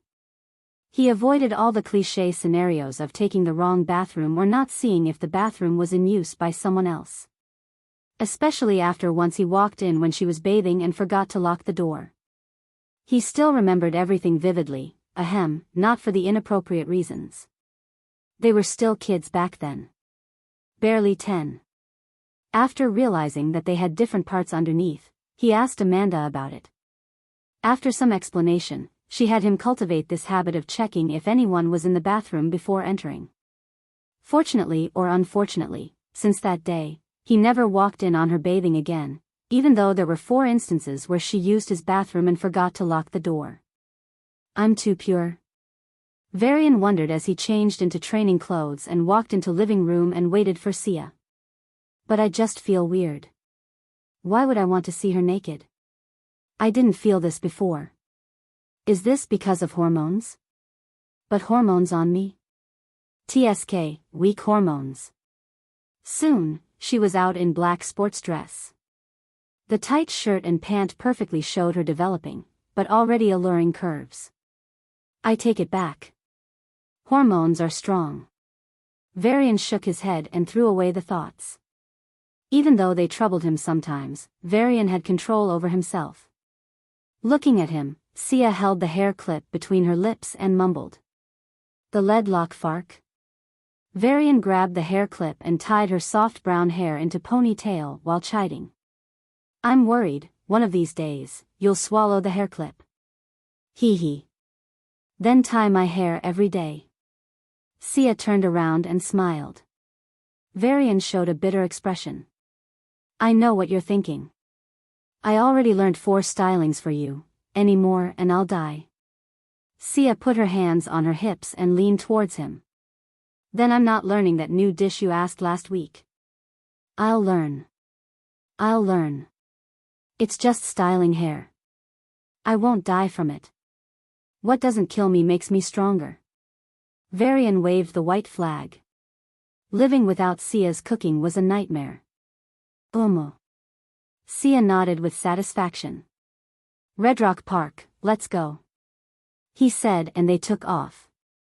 After boarding a few buses, they reached a park. It was deserted and had only level 0 monsters. There were level 2 security guards outside the park. Essentially, it was a place for children to come out and check the strength of the level 0 monsters. By thickening his skin, Varian started using this place to hone his fighting skills. Most people awakened in the first semester of high school. Now, they were at the end of the second semester and he was still not showing any signs of awakening. Since Amanda had to pay tuition for both him and Sia, she had no money to pay for the adventurers to protect him inside the dungeon. So the scene where Varian fought with level 0 monsters ranging from horned pigs to red crocodiles took place. Sia overlooked his fight and was on standby to help him out. He insisted her to practice on her own, but she was stubborn. If he wanted to practice combat with these monsters, she needed to be there. So under her watchful gaze, Varian challenged the apex predator. The strongest level 0 monster. The Raging Lion. The kind of monster that nearly put him and Sia to death last time. The one he would kill today. Roar. The Raging Lion looked at the 2 humans and growled. It was in an artificial field spanning a few dozen miles. Every day, bots would feed it and conduct a checkup on its health. However, the Raging Lion didn't like its life at all. It was living as a showpiece. The whole field was monitored by a security system. If the lion tried to cross the field, it would be electrocuted. It had tried too many times to escape and bitterly learnt the lesson. Since the visitors were mainly children, they only watched in from afar. No one ventured inside. Even if they did, they were under the supervision of an awakener. On the other hand, after awakening, no one would visit a level 0 creature. Thus, the Raging Lion's itch for a hunt was never satisfied. Instead of dying out, the hunger for a fight only increased. Roa dash. As it was about to roar once again, young Varian already entered the field followed by Sia. The security system allowed him to enter after seeing the passes. Of course, the main reason Varian was given the pass was because of Sia. For the park, unawakened children had to be accompanied by awakeners. This is so sad. Varian looked at his children pass and sighed. Do your best. Sia said and stopped. Varian put away the negative thoughts and nodded sharply. Today, he was going to hunt this goddamn thing. The Raging Lion sensed Sia's aura and did not approach them. Even though level 1 mind awakeners were not physically strong, they could drive an unawakened insane and brain dead. Varian kicked the ground and dashed at the lion. He had the gauntlets on. Roar. The lion's desire to hunt erupted and it lunged at him. The distance between them was closed in seconds and they met in mid-air. Varian twisted his body and spun, pulling himself to the left of the lion and punching at its side. Boom! The punch connected and with a muffled sound, the lion's body shook and it crashed onto the ground. Varian landed on the ground and shook his numb arm. Roar! With blood dripping from its side, the lion's eyes turned bloodshot. Putting strength into its hind legs, it jumped at Varian with breakneck speed. Varian hurriedly sidestepped and barely avoided the lion's paw. Boom! As the lion's paw landed on the location he previously stood at, dust rose and a small crack appeared on the ground. But as its attack failed, the lion lost its momentum. Using the opportunity, Varian punched at its underbelly, forcing a whimper from the animal. The lion rolled and tried to bite him. Dodging the expected attack, Varian started inflicting damage on the injured parts. As time passed, the injuries on the lion increased and it was clear that it would die at any moment. Varian did not notice, but color was draining out of Sia's face with every passing moment. She fidgeted and tried to calm herself. But no matter what she tried, the feeling inside her was slowly becoming unbearable. It always existed inside her. She couldn't tell what it was, but it was troubling her since she could remember. She was able to suppress it till now, thanks to her own will and Varian's help. Then came the most crucial moment of the fight. Sia's heart hung in her throat as she watched the dying lion. Before it died, it would exert its strongest attack. As a mind awakener, she could stop the attack before it started and not after. Stopping it before would disturb Varian's fight, but what if Varian was in danger after the attack? Roar! The raging lion's muscles expanded and its bones crackled.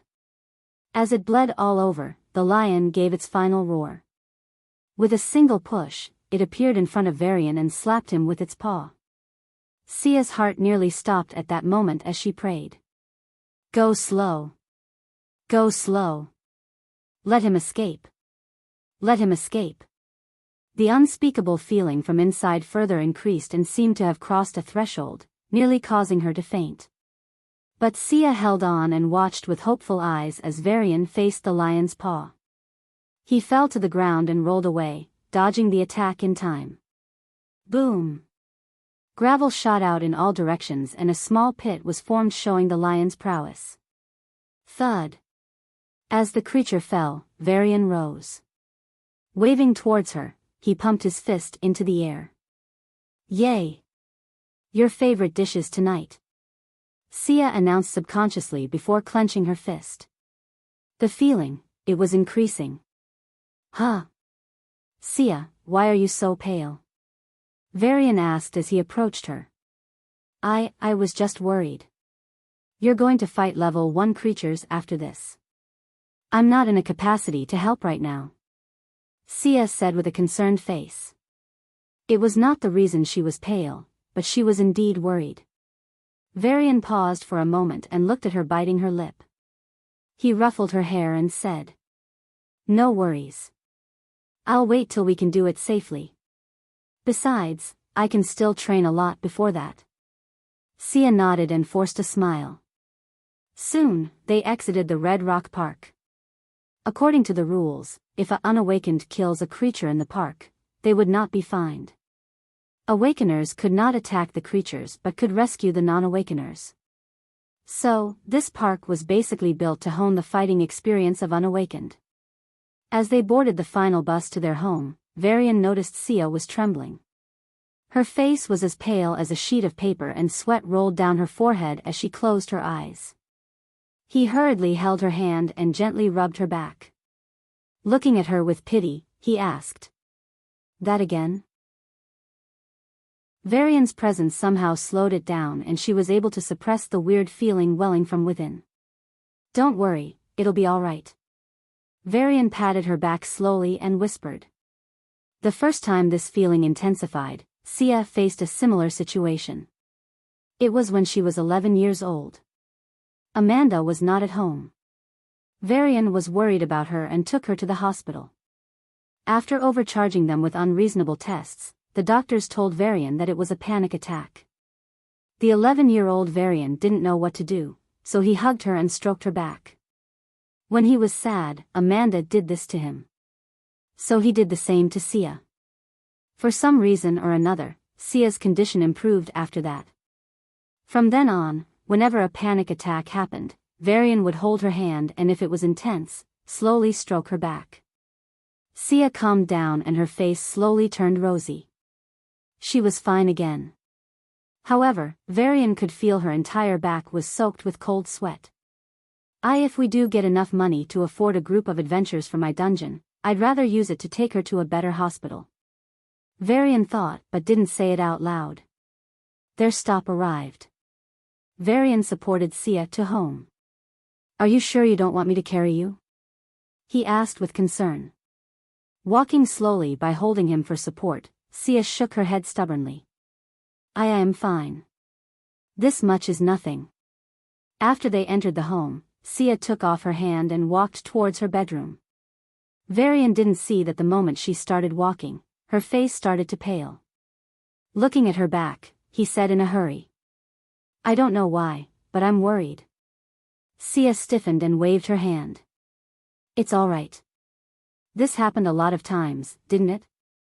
Compared to the previous times, I can already walk. In the future, I can suppress it easily. Saying so, she walked in and closed the door. It was a lie. Each time she suppressed it, it returned with a vengeance.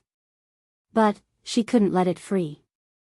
She didn't know why, but there seemed to be something deep within her telling her that she would regret it otherwise.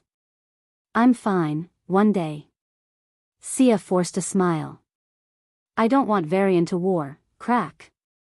Sia. Sia, answer me. Are you all right? Just say something. Varian yelled outside her bedroom. He didn't go into his bedroom like usual. Thinking back to Sia's face paling in the park and how long this attack lasted, Varian was suspicious. The most suspicious point was the way she walked back to her bedroom. His guts told him she was hiding something. So here he was, banging the door of the room, trying to find out her condition. Bang. Bang. If you don't say anything, I'm breaking in. Varian said in a serious tone. After hearing no response, he rushed into his room and brought out a hammer. Giving no care for the damages, he broke open the door and stormed in. Sia. Varian's eyes widened and hurried to her. Sia lied unconscious on the ground, with several glass shards piercing her arm, blood slowly forming a puddle under her. Varian carefully carried her to the bed and with the help of the home AI, removed the glass shards. Then, he used the precious healing liquid on her and waited by the side of the bed. After a few minutes, a medical bot came and checked her condition. A hologram popped up and a middle-aged woman wearing a white coat appeared. She checked the information from the bot and looked at Varian with a neutral gaze. It seems to be psychological pressures. Isn't this the 20th time? You should take her to a telepath already. Other than that, her body is fine. She'll wake up soon. After saying that, she didn't even wait for Varian's response and ended the call. The medical bot also left. Only after hearing that she was fine did Varian sigh in relief. Turning his gaze back onto the sleeping girl on the bed, he hung his head low and held her hand. Why, is the world so unfair? Varian muttered, adjusting her scattered hair and neatly tucking it behind her ears. Her cheerful face was now pale white. There was still a forceful smile on her face. Looking at the smile she desperately tried to maintain, Varian felt like someone was cutting his heart. Even though he tried to control himself, his eyes reddened. I can't afford a telepath. I'm sorry. He held her hand to his cheek and said in a choked voice. If Sia was born in a rich household, she'd have lived like a princess. But living with him, she had to face hardships. She didn't go to the best school in the city.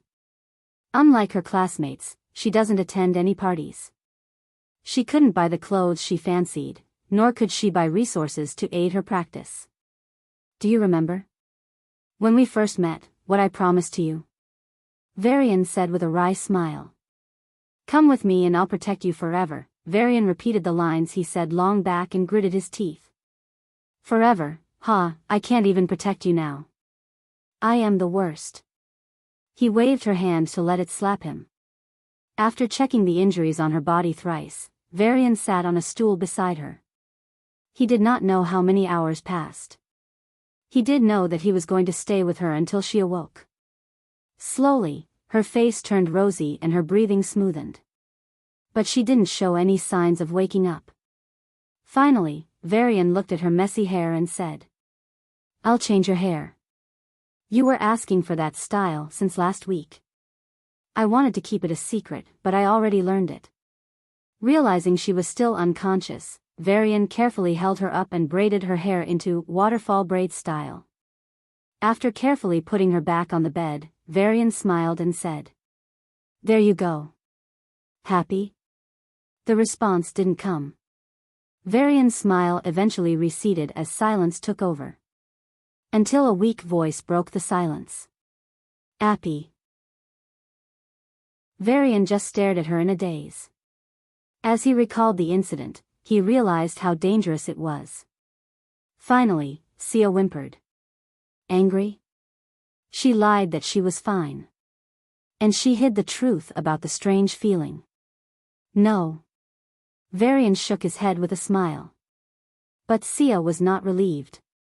She shrank back into the bed and glanced at the clock with the corner of her eyes. 6 hours. It was 6 hours since they returned. Looking back at Varian's haggard face, a pang of guilt rose in her heart.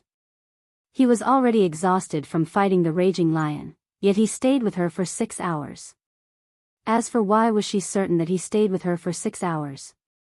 Because she'd do the same.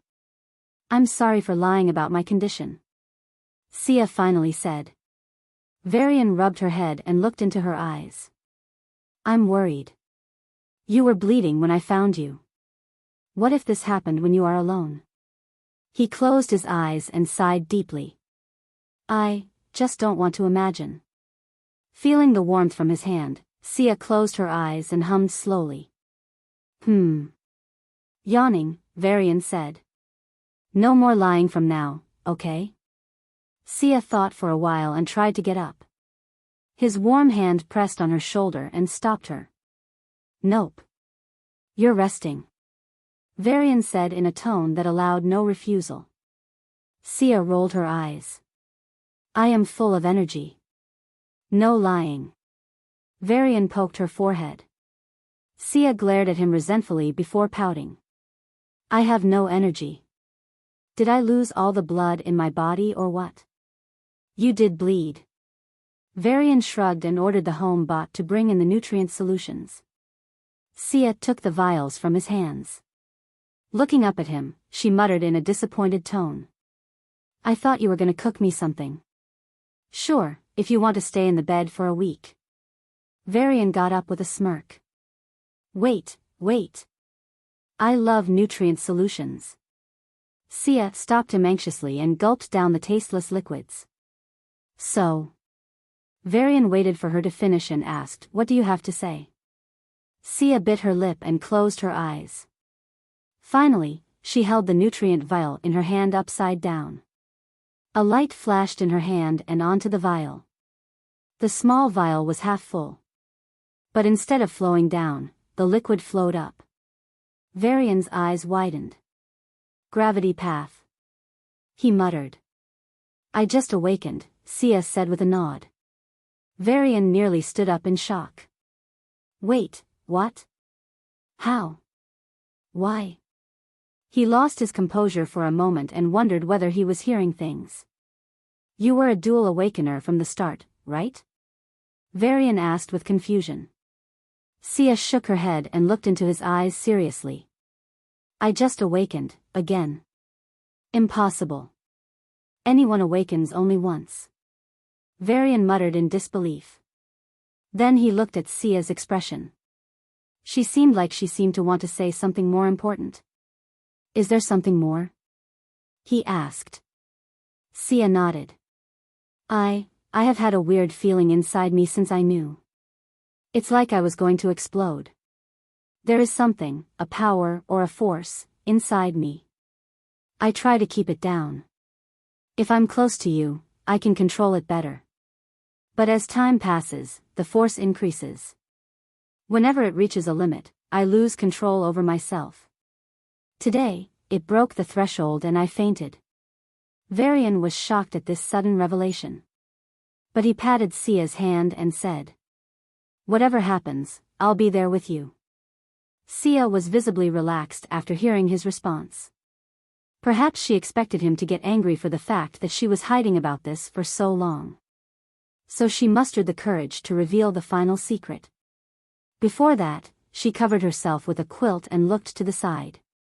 I got a memory of sorts. It keeps repeating. It's not my memory. It's like an imprinted memory. It tells me that I'm different. My origin or something, it's different from others. It also says there are people like me out there. Special people. People that don't fit into a group. The hybrids. That's our name. We have another title. The Heralds of Calamity. I didn't believe it, but my second awakening proves that I'm not. Sia's voice went lower and lower until it turned into a whisper. I don't care. Varian gripped her hand and said. Huh? Sia slowly turned her gaze to him. Varian could feel her trembling from head to toe. After confessing the deepest secret in her heart, she was scared. What if he broke their ties? What if he called her a liar? What if he hated her? I mean, I don't care whatever you are. You might be special, you might be not. At the end of the day, nothing will change anything between us. He stated with conviction. Sia raised her head and locked gazes with him. Her golden eyes gleamed and she gave the most beautiful smile he'd ever seen. Looking into her bright eyes, Varian took a deep breath and confessed the secret in his heart. I have a secret too. But first, never disclose your second awakening to anyone. Not even to Mom. Is that clear? Sia nodded and motioned for him to share his secret. Her ears perked and her eyes were filled with curiosity. It was like she couldn't wait. Gritting his teeth, Varian said. I'm afraid that if I don't awaken, I'll lose you. He decided to share the burden he was carrying. I know you stopped the people at school from commenting on me. I saw what you did on the bus. I know you've been helping me all the time. I just feel like the distance between us is increasing. Not in the sense that we're becoming strangers, but the width of our futures. After we grew up, we might never be together. And, with the specialty show today, I'm even more afraid. I've tried, I am trying and I'll keep trying to awaken. But my deepest fear and secret is losing you someday because I am not strong enough. Sia covered her mouth and stared at him silently. After realizing he spoke everything, Varian avoided eye contact with her and looked at the ceiling. He must have looked like an insecure fool. Fool. He was right. He was really a fool. I'll never leave you. Varian looked down and saw Sia's eyes were puffed. She extended her left pinky finger and said. Promise? Varian threw his head back and laughed. He recalled the promise they made when they first met. Whenever we get into fights, we'll understand the other's reasons and only act after knowing the whole truth. Now, it was time for the second pinky promise. Varian hooked his finger with hers and asked. Promise? Hee. Unless you ask me to away, I'll never go. And that's a promise. Sia chuckled. Varian smiled widely. The world started to crack and Varian found himself back in the familiar interior of the ghost ship. Despite wanting to help her, Varian at the age of 16 was of no use. Despite his handwork and perseverance, he amounted to nothing. Now, Sia, I have the power to help you. But where are you? He thought as he looked at the red journal. But regardless, he understood that Sia was special. Even the orphanage did not have any records of her parents. She was found near a dungeon and was brought to the orphanage by a kind-hearted old man. There was a DNA test for orphans to identify their parents. Even if they couldn't find their parents, they could find their closest relatives. At some point, Sia took this test. But to their surprise, she didn't match with any sample. Amanda thought her heritage was from another planet. Perhaps. But whatever the hybrids she spoke of, they were special. They could awaken multiple times. System, do I classify as a hybrid? He asked. No, host. You are a unique existence. Even though there are some similarities, you are fundamentally different. Even the most well-known hybrids can awaken only thrice. It answered coolly. Then who are they? Where do they exist? Who created them? Varian asked. The system fell silent. Rolling his eyes, Varian repeated the questions to Boo, which only titled its head in confusion. Maybe I heard of them, but you know my memory is half burnt, right? Boo's reply made him helpless. But for now, Varian could only give up. In the future, if he could learn more about hybrids, he might be able to solve Sia's problem. Even though she did awaken, being a hybrid took a toll on her. I'll never leave you. Promise. Varian sighed. What happened to those promises? Why did she leave? How did she fall in the sight of this vicious Roxana? There was no relevant information. Varian opened the red journal and read the remaining pages. Day 15,920. I want to stimulate her and elicit extreme emotional response from her. Physical and mental torture are not working. So I can only go the emotional route. With her remaining family. I heard she has an adoptive brother. He'd do the job. I'll be getting him tomorrow. That was the last journal entry. Varian furrowed his brows and read it all over again. From his readings, he concluded a few things and cross-checked them with Boo. Syncing the date when Roxana started this journal with the first day she entered this lab in the surveillance database, Roxana was killed on day 15,921. Again, from the surveillance, Roxana had no lab assistants. She did all the work by herself. And on that day, no one entered the lab. But she was killed. So there were only two possibilities. Sia killed her, or someone sneaked into the lab, bypassing the surveillance and killed her. Varian rubbed his chin. Whoever is the killer, they must have the ability to escape the Guardian Islands, which has level 9 powerhouses. Roxana was a level 6 awakener. According to the journal entries, Sia at that time was a level 4. So there was no way she could have bested Roxana. Besides, the prison cage holding Sia was made of alloy strong enough to resist even level 7 attacks. In case Sia was the killer, she had to go from level 4 to level 7 in the few days she was held in the lab. System, if I remember correctly, my talent is also in celestial grade, right? Yes, host. Peak of low celestial grade. Currently, the highest human. Sia was here for almost 3 months. If she had any advancement, Roxana would have noticed right away. Can a celestial grade go from level 4 to level 7 in nearly 3 months? With the resources on Earth, it's almost impossible. The reason for your fast growth is the system itself. Your celestial grade talent is a good booster, but not the main reason. Besides, only you can hide your level perfectly. And only you can finish your breakthroughs in such a short time. If anyone else, even the celestial grade talents, tried to advance being in captivity, it could be easily known. Even the best known hybrids would make a commotion while going from level 6 to level 7. The system gave him an accurate answer. Varian narrowed his eyes. It was impossible for Roxana, who was studying Sia, to not notice the improvement in Sia's strength. Roxana wouldn't be so foolish. So, he could cross off Sia from the list of killers. Thus, the killer had to be an outsider. Someone who could enter and leave the Guardian Islands without being detected. Someone even Xanders could catch. Someone who was a high awakener. There was only one person that fit those requirements. Creak. Varian turned to the side and saw a young man walking in. His blonde hair flowed softly while his green eyes showed a look of nostalgia. Charles Xander. Varian clenched his fists inside the ghost ship, his expression slowly turned savage. This was the very guy that enjoyed the result of Sia's sacrifice. The rise of his talent was based on her blood.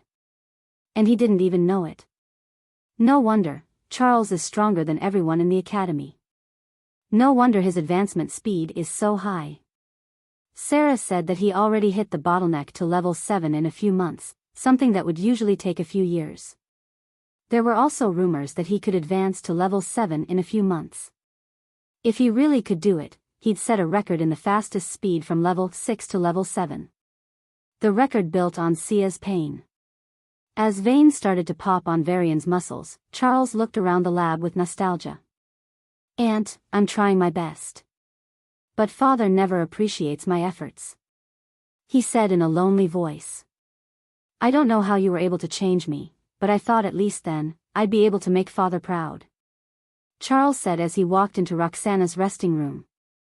He looked at the place where Roxana used to sleep and said softly, "Even if he is not happy with me, I'll do my best and I'll avenge you." Suddenly, he glanced around the room and his pupils shrunk. "Who?" He cautiously walked to a table next to the bed and observed it cautiously. There were a few papers and clips scattered on it. But Charles immediately pressed a button in his pocket and looked around. A bright red light flashed on his body and his form slowly morphed into that of half-human and half-wolf.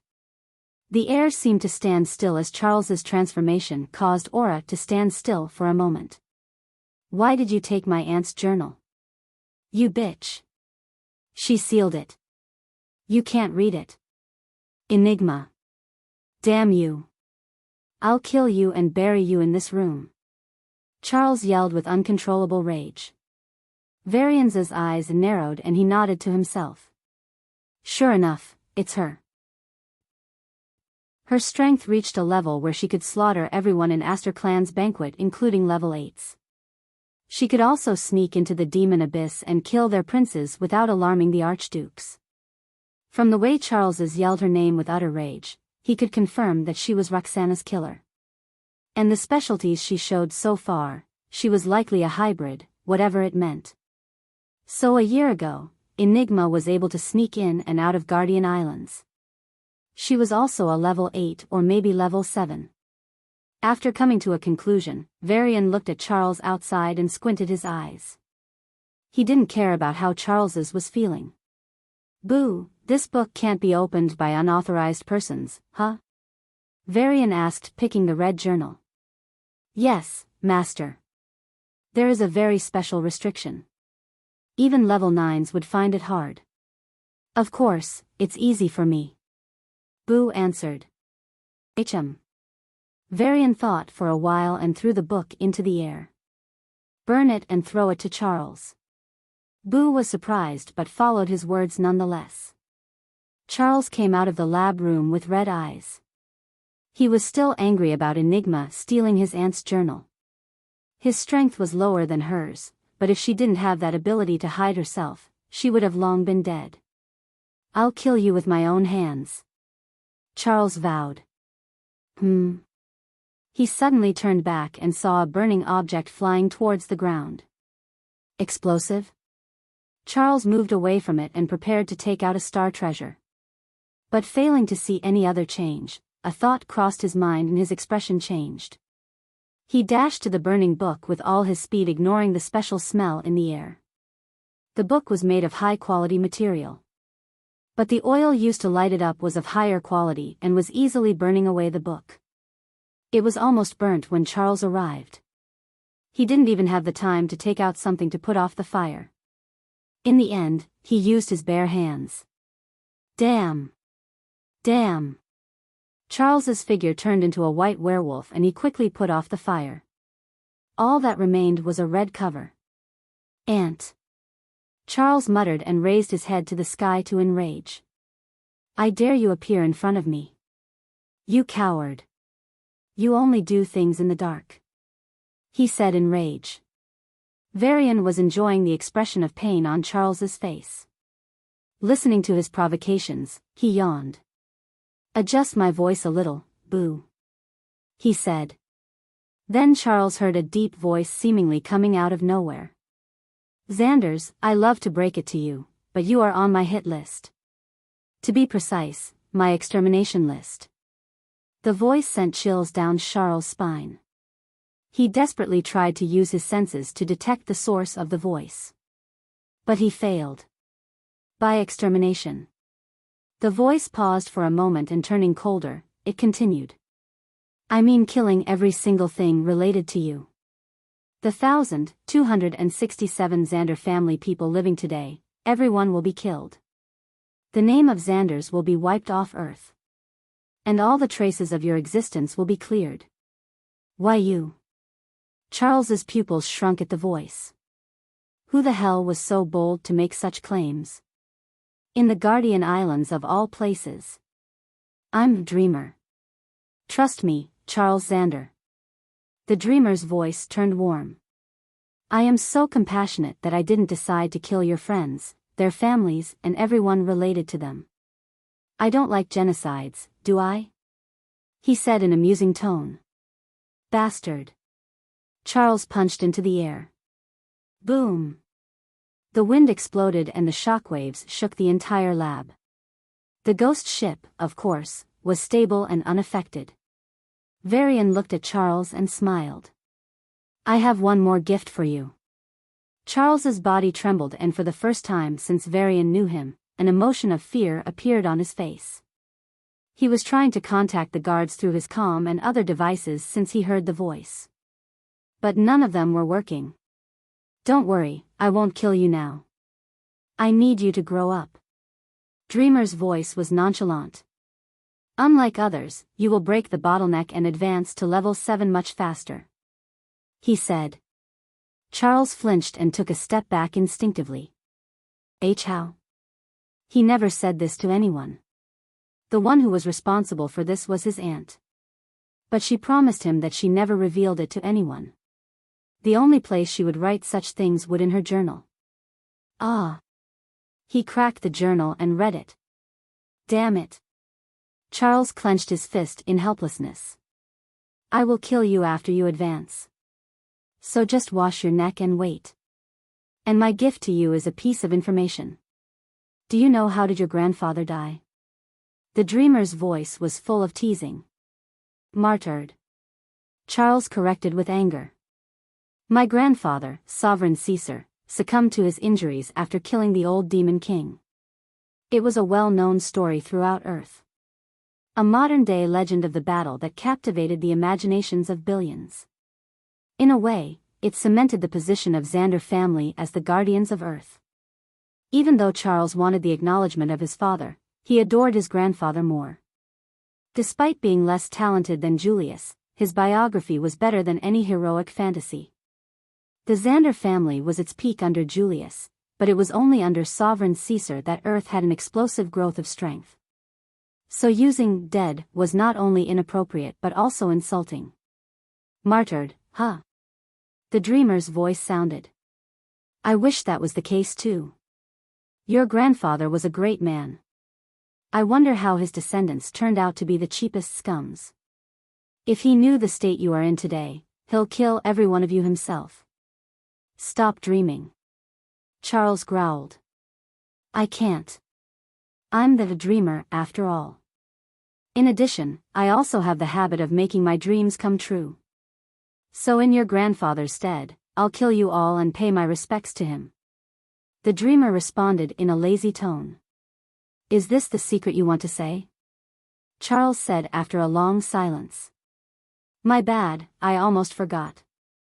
The secret is, your dad killed your grandfather. Sovereign Caesar returned home after killing the old demon king with heavy injuries and he got stabbed in the back. Dreamer said with mockery. Charles's body trembled and he opened his mouth to counter.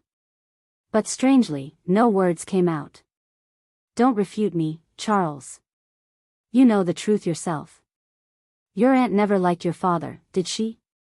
Didn't she always advise you to stay away from him? Why do you think a sister would hate her brother so much? The dreamer said in a devilish voice. Charles's face paled. In the back of his mind, this was always one of the reason. The one he ignored. But now that the dots connected, he felt his head dizzy and something warm and sweet in his throat. Cough. Charles coughed out blood.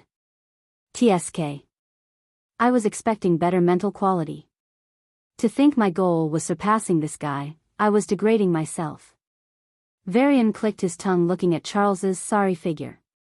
A month ago, he set what seemed to be a grand goal at that time, to surpass Charles in a year, but now, Varian was already feeling it was too small. He had grown too much, too quick. Turning to Boo, he ordered. Out of this place. The lab door opened again and the ghost ship dashed out of the Guardian Islands. He was rejecting the possibility that Enigma killed her. Also, given the peculiarities of Enigma, she might as well be another hybrid. He added. He didn't have much information on hybrids.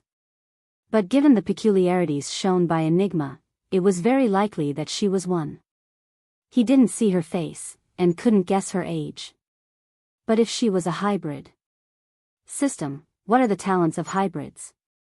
They start from celestial grade. And it went on to explain the speeds of advancement each celestial grade talent would have on Earth. A low-grade celestial talent would reach level 7 by the age of 20.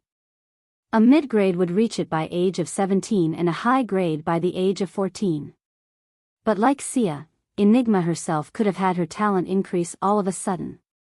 So he had no way of accurately guessing her age and narrowing down on her identity. Master, we know literally nothing about her. Before Sia incident, Shadow Guardians were already established, but their actions were very not so high profile. They were fighting against Shadow Order in secret, but made sure to erase their presence. Boo said with a solemn voice. Was it because Sia is also a hybrid? Varian quirked a brow and wondered. Master, could Enigma be Sia? Boo asked suddenly. Varian already had an answer. She can't be. First, Shadow Guardians were already fighting against Shadow Order before Sia's incident. The biggest differentiator was their levels. Sia was just level 4 last year. Enigma was level 7. Roxana held Sia in captivity for almost 3 months. She noted in her journal that Sia was approaching the peak of level 4 5 days before her death. Even a high-grade celestial talent couldn't go from level 5 to level 7 in 5 days. Besides, according to Roxana, the special prison for Sia could not be broken even by level 7s from inside. Even if she awakened again, this time in Space Path, Sia can't teleport outside as the space itself was sealed by a formation. Besides, she already awakened in Gravity Path. So abiding by the rules of divine paths, she could not awaken in the same avenue. So, the only way to save her would be from the outside. Enigma was necessary. Enigma likely saved Sia. But what are her intentions? Varian furrowed his brows. At last, he had a definite location to find Sia. But the definite location was a person whose whereabouts were always indefinite. Sia never appeared in public. She didn't even contact me once. Varian's eyes narrowed. He didn't like this train of thought. Meanwhile, Enigma's Shadow Guardians took off. They who always lurked in the shadows and kept a low profile suddenly made big moves. In a short time, Shadow Guardians went from barely injuring Shadow Order to severely contesting it. Varian's hands balled into fists and his voice was slowly turning cold. Boo shuddered at the iciness before speaking up. Master, you mean, Enigma is forcing Sia's specialty to strengthen her group? Enigma must have found out about Roxana's research and how she changed Charles's talent. Then she could have saved Sia for her own selfish reasons. Perhaps she was being kind to her, perhaps not. Varian looked at the clouds outside the window and sighed. Only she knows. But looking at the speed at which they gain strength, I can be sure Sia's specialty is being used. He gnashed his teeth and said. I just hope Sia is doing it voluntarily and is not forced by Enigma. Else, Shadow Guardians, whatever their noble cause is, they'll be on the list with Xander's extermination list. He added inside. Boo shuddered. After the last incident, it was starting to get afraid of Varian's emotional swings. If he became that black and white light man once again, then its humble wish of survival would end. I can't let that happen. I must keep him calm. Boo cheered itself and said in an optimistic tone. Master, Shadow Guardian's track record so far has been clean. The so-called terrorist attacks done by Enigma are all orchestrated by Xander family or their vassals. The only times Enigma took action were against anti-human elements. Her enemies are Shadow Order, Abyssals, and Xanders. She might not be a good person, but she is not a bad person. Varian's eyes lit up. Yes. That's it. Some obscure things in the past that seemed unrelated now suddenly connected. Enigma appeared in the Red Fief during the entrance exam. She must have come for the cross-tunneling formation, but she could have gotten it elsewhere. Besides, she must have known that the entrance test was going on. Out of the countless choices she had, she picked the same location as him. Then, there was another news he previously ignored. According to Boo, small-scale attacks on the three clans started right after he disappeared into the Lost Dungeon. Apparently, Shadow Guardians gauged the strength of the three clans and collected important information. By the time he returned, all the information was in place. Then, Enigma personally took the shot and killed off the geniuses of Aster, Martin, and Gonbold clans. Right then, Varian also posed as the Dreamer and released the keys to the hideouts. The government announced the mission Purge to kill every Abyssal. Public attention was drawn to the mission and everyone didn't realize the severity of the situation that the three clans were going through. In a few days, Enigma destroyed the Aster clan, Martin clan, and Gonbold clans. Only the level 9s of these clans were not killed by her. Her strength was still in level 8. But they weren't alive for long. Sarah sent the evidence of Aster clan cooperating with Shadow Order. Stacked with that were the abyssal corpses found in Aster clan's estate. Aster clan were branded as traitors overnight. The level 9 members of the Aster clan were personally killed by Evander himself. He also suspected the Martin and Gonbold clans and killed their level 9s. According to the insiders, after his wife's death, Evander hated anything that is not human. He apparently said those who cooperate with abyssals are not qualified to be even a human's pet. Coming back to the incident, these three clans were vassals of the Xander family. Neither the clans nor the Xander family provoked Enigma during that time. She was the one who ignited it. Right after he disappeared. It was like avenging him. If, and I'm saying if, Sia's condition for helping Enigma might be protecting me. Varian's shoulders slumped as he said after a long time. After Roxana's death, the Xanders must have investigated into Sia. Even though Roxana erased all information about her, I'm sure Xanders would have found out about a thing or two. Since she escaped, then their natural target would be me, her only family. Rubbing his chin, Varian speculated. Given their nature, I should be captured by the Xanders. They would threaten Sia with me. But they didn't. So, Enigma must have forced them to compromise. He slammed his palm with his fist. Without anyone forcing them, Xanders would have captured him for sure. Since Sia is so important, Enigma must have asked them to not target me in any form. But Shadow Order and Abyssals, while trying to assassinate Sarah, pulled me into the conflict. These two are supported by Aster clan. Sia would have thought I died. To placate her, Enigma launched the attacks on the Xander clan. He concluded. Boo on the side nodded. Yes, Master. After you appeared in the academy, Enigma stopped her attacks. Or else, the Aster clan remnants you hunted in Planetoid Rena, they would have been long killed by her. Varian's expression brightened and he said. If Enigma is going to such lengths, then at least Sia is being treated properly and joins Shadow Guardians on her own accord. Then he smiled wryly. She's safe, but why did she never contact me? Regardless, Varian felt a burden was lifted off his chest. Boo could feel it clearly. Varian was excited like never before. Enigma, it's time to meet you. He said with his biggest grin. Dreamer, Boo replied and realized what he was implying. Then it looked at Varian from head to toe before shaking its head. Don't brag, Master. You just did an online search for a cool title when divulging the Omni keys. To question my naming sense, you sure are a tasteless ghost. Varian looked at Boo with contempt. Your naming sense? As if that ever existed. Boo thought, but didn't say it out loud. So, how are you going to contact her? Send a message on MetaNet asking her to meet you? Boo retorted. Varian looked at Boo in surprise and nodded. Boo was taken aback and opened its mouth. What? Are you serious, Master? Do I look like I'm kidding? Varian calmly asked. Boo wanted to nod but shook its head. Good. Varia patted Boo and said. Remember a lesson. You can hook any fish with the right bait. Boo titled its head in confusion. My stupid ghost AI. Varian face-bombed and explained. We'll give Enigma an irresistible offer. What would that be? Boo frowned.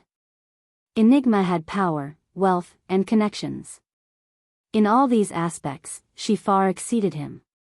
Even if he took out a 9-star treasure, it wouldn't be enough. Information. Varian chuckled. He snapped his fingers and a luxurious black chair appeared behind him. Sitting like a ruler, Varian asked. Shadow Guardians are the nemesis of Shadow Order. Enigma herself can kill almost all level 8s, essentially ending the Shadow Guardians, but it never happened. You know why?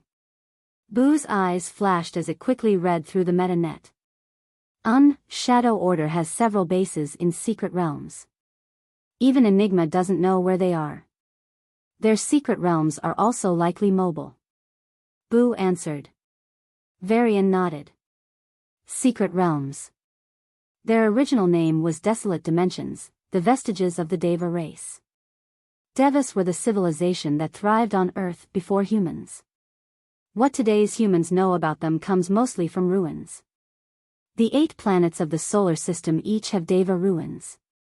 After Devas sealed off the aura, all the constructions of Devas began to crumble. Their traces were quickly swept off in the first 1,000 years. Only special dimensions survived. They were like dungeons, a small world with their own space and aura.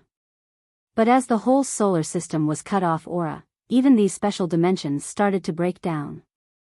Only those that used to be the center of their planets remained intact. They became what today's humans call Deva ruins, a small world of their own containing the treasures, dangers, and knowledge of the Deva civilization. Almost all other special dimensions broke down. Their debris floated in the chaotic space and remained out of human sight. But there were a few special dimensions. Everything inside these special dimensions was destroyed. But they themselves survived. So all that left was an empty small world with abundant aura. They were not qualified to be called Deva ruins. They had no treasures, no ecosystem, no creatures, nothing. Their title was thus Desolate Dimensions. Unlike ruins that existed independently, these desolate dimensions could be controlled. As one would expect from humans, upon their discovery, all powers contended for their control. Then these desolate dimensions were used for the cultivation of special herbs, minerals, and other precious resources. They were also used to store some precious resources. Like warehouses of sorts. The big powers went as far as to create trials for their younger generation. Abysses were too dangerous, dungeons were too easy. Thus, these desolate dimensions began to gain prominence among the great powers. At some point, they were termed as secret realms. Shadow Order controls at least 3 secret realms on Earth. Varian browsed through their history and muttered. The terrorist group was on the verge of extinction until Abyssals arrived. By then, major powers were already controlling all known secret realms. Secret realms were usually hidden and needed a deep search to find. A cursory search won't help. Miraculously, Shadow Order was able to find a few secret realms on every planet and took them as their bases. Then, even more miraculously, they found a few treasures to keep their secret realms hidden even under thorough searches. I call bullshit. Abyssals helped out Shadow Order find those secret realms. Now, Shadow Order helps Abyssal deal with humans. Varian sneered in contempt. When you find a secret realm, you should find the realm ruling key. Then, the secret realm could be controlled by you. With the Abyssal hiding technology, Shadow Guardians became a headache to even the army. Now, no one could find the Shadow Order bases except Abyssals. And to top it off, there were rumors that Shadow Orders could mobilize their secret realms. This was cited as the reason for failing to pinpoint their location through the members of Shadow Order. TSK, Dreamer did the impossible last time. Now, he'll do it again. Boo, you can do it, right? Varian smiled like an angel, but Boo felt like it was seeing a devil. Ghost Ship Space Subsystem was damaged, but the existing functionality was enough for the job. It just needed to detect the existence of Shadow Order's secret realms. No matter the type of desolate dimension, it would emit spatial fluctuations. Even if they were shielded by abyssal tech, detecting space fluctuations was a cakewalk for Boo. I can, but I have to be within a minimum distance. I don't know where to search. Boo answered with an embarrassed face, wishing for him to drop off the proposal. That's easy. Just cover every part of Earth. Varian said nonchalantly. Every part? Boo repeated in a daze. Every part included the highest peaks, the deepest trenches, the oceans, the forests, and every goddamn city. You can travel at very high speeds. Since you can detect the secret realms within a few miles around you, just travel fast and cover every corner. I'm counting on you. Varian said and controlled the ghost ship. Boo was still in a daze when Varian landed in front of his home. Just make sure not to be noticed. The hatch opened and Varian got down. See you, Boo. Return after finding their secret realms. He waved and walked into the home. Boo recovered and clutched its head. Master. After a few minutes, there was non-stop news of hurricanes, storms, cyclones across every corner of Earth. The perpetrator of this was a ghost ship. Maintaining its stealth, it moved around Earth at ridiculously high speeds. Of course, it didn't move at full speeds. That'd be literally asking to be noticed by high awakeners. Arg. Master, you're evil. Boo muttered in annoyance. Since it couldn't do anything about him, Boo shifted its anger towards Shadow Order. I'll find all your bases. Mwahaha. As Boo continued its evil laughter, the ghost ship sensors detected Shadow Order's first secret realm. Soon, the second. And third. Mwahaha. That day, a ghost was angry and the world suffered. Are you sure it is not Enigma?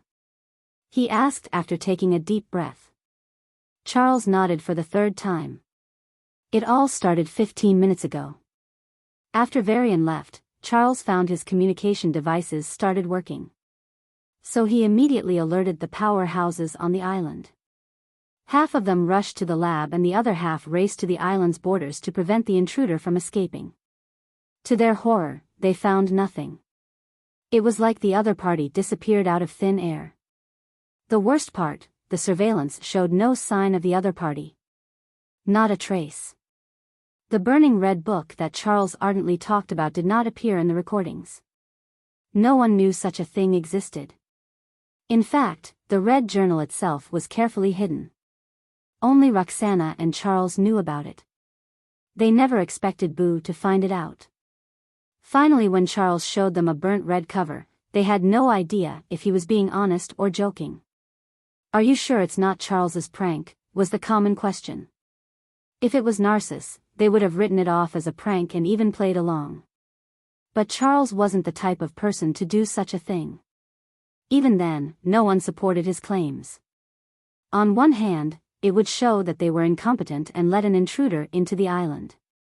On the other hand, they would look like a retard to support a claim that went against all the tangible evidence.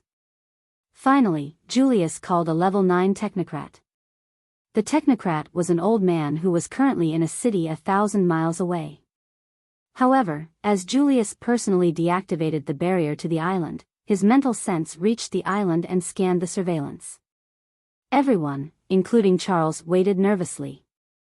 Technocrats did not have much combat power in a direct confrontation. But they excelled in controlling everything related to technology.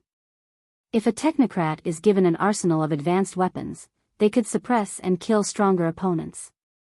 With their precision strikes and large area of operation, they were enough to be called a one-man army. But usually, they were the one-stop solution for all tech-related problems. Sovereign Julius, there is nothing wrong with the surveillance. The old man's voice sounded from a nearby comm. Are you sure? Julius furrowed his brows and he asked with a deep voice.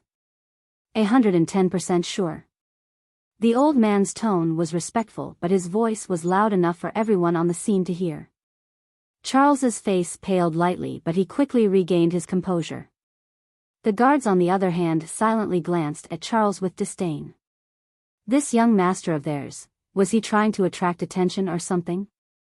Earlier, he even said the Guardian Island's protection was not enough for his aunt's resting place. He even insisted them to guard Roxana's tomb, which was naturally under her lab. Guard a tomb? That too, of a researcher? Even the level 7 guards felt it was too much. Much less the level 8s. But I saw it with my own, reading everyone's thoughts on their faces. Charles wanted to explain. Enough. Julius waved in annoyance. To my study. Just a minute, now.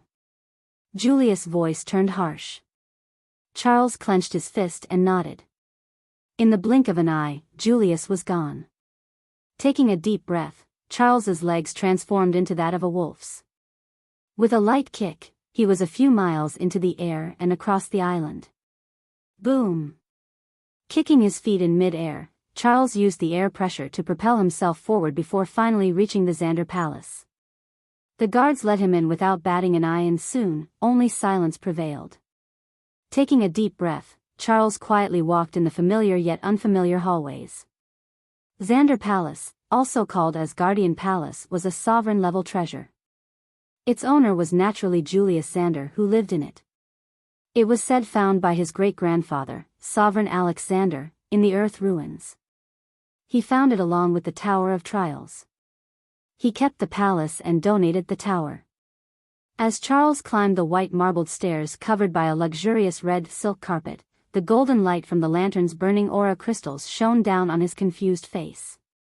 As he got closer to the study room situated, he noticed the exquisite paintings hung on the smooth walls coated with gold. Each painting was a masterpiece in its own right and produced by the best artist of its era. Every figure in the painting made important contributions to the Xander family. The painting started from the first Xander patriarch after Blink all the way to the previous Xander patriarch. Looking at the old man with sharp eyebrows, but a kind face, Charles paused. In the intricate painting, his grandfather, Caesar Xander, was standing in between Earth and Demon Abyss. No. He was standing in front of Earth, protecting it, and in the way of Demon Abyss, obstructing it. Charles' eyes flashed and he seemed to see his grandfather fighting the old Demon King. Most people forget that it was only 120 years since Abyssals invaded solar system. The first 40 years, humans were desperately trying to survive. They had only level 9s back then. Perhaps it was arrogance, the Demon Kings and Queens did not attack them with full strength. They enjoyed the struggle of humans. Humanity lost all the planetoids, moons, and retreated to the planets. The ashes of cremated corpses formed mountains. 30 years. Humans defended the last of their homes for 30 bitter years. If not for heaven's will suppressing Abyssal's powers on the planets, humanity would have long been exterminated. Then finally a level 9 human reached the sovereign state. He also explored the ruins on Earth and found the artifact, Blink Ring. He spearheaded the defense and saved Earth. Following his lead, on the remaining 7 planets, 7 sovereigns emerged. They all repelled the Abyssals after another 20 years of prolonged and bloody conflict. These first-generation sovereigns and their opponent Abyss Kings and Queens died one after another shortly after the war. Then came the second-generation sovereigns. Sovereign Caesar was the brightest of them all. And he's killed by his own son. Charles clenched his fists and took a deep breath. Dreamer could be lying to him. But after knocking twice on the wooden door, he stepped in and saw Julius sitting behind the red gold desk. Whenever he was called to this room, Charles would be expecting a praise, an acknowledgement. But now all he did was await his punishment. However, the words from Julius caught him off guard. What did the dreamer say? Why you believe me? Charles asked with wide eyes. He didn't notice it yet, but his voice was shaking and his body was trembling. Of course, I do. You aren't the type to joke around. Julius nodded like it was a matter of fact and waved his hand impatiently. So, what did he say?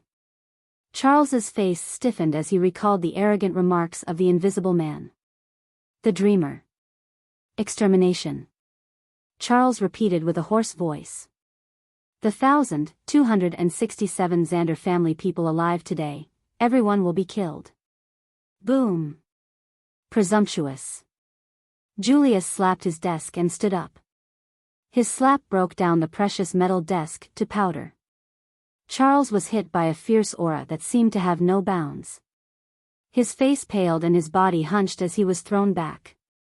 Clenching his fist, Charles looked up at Julius' angry figure and continued. He asked us to be grateful that he is going to spare everyone related to us.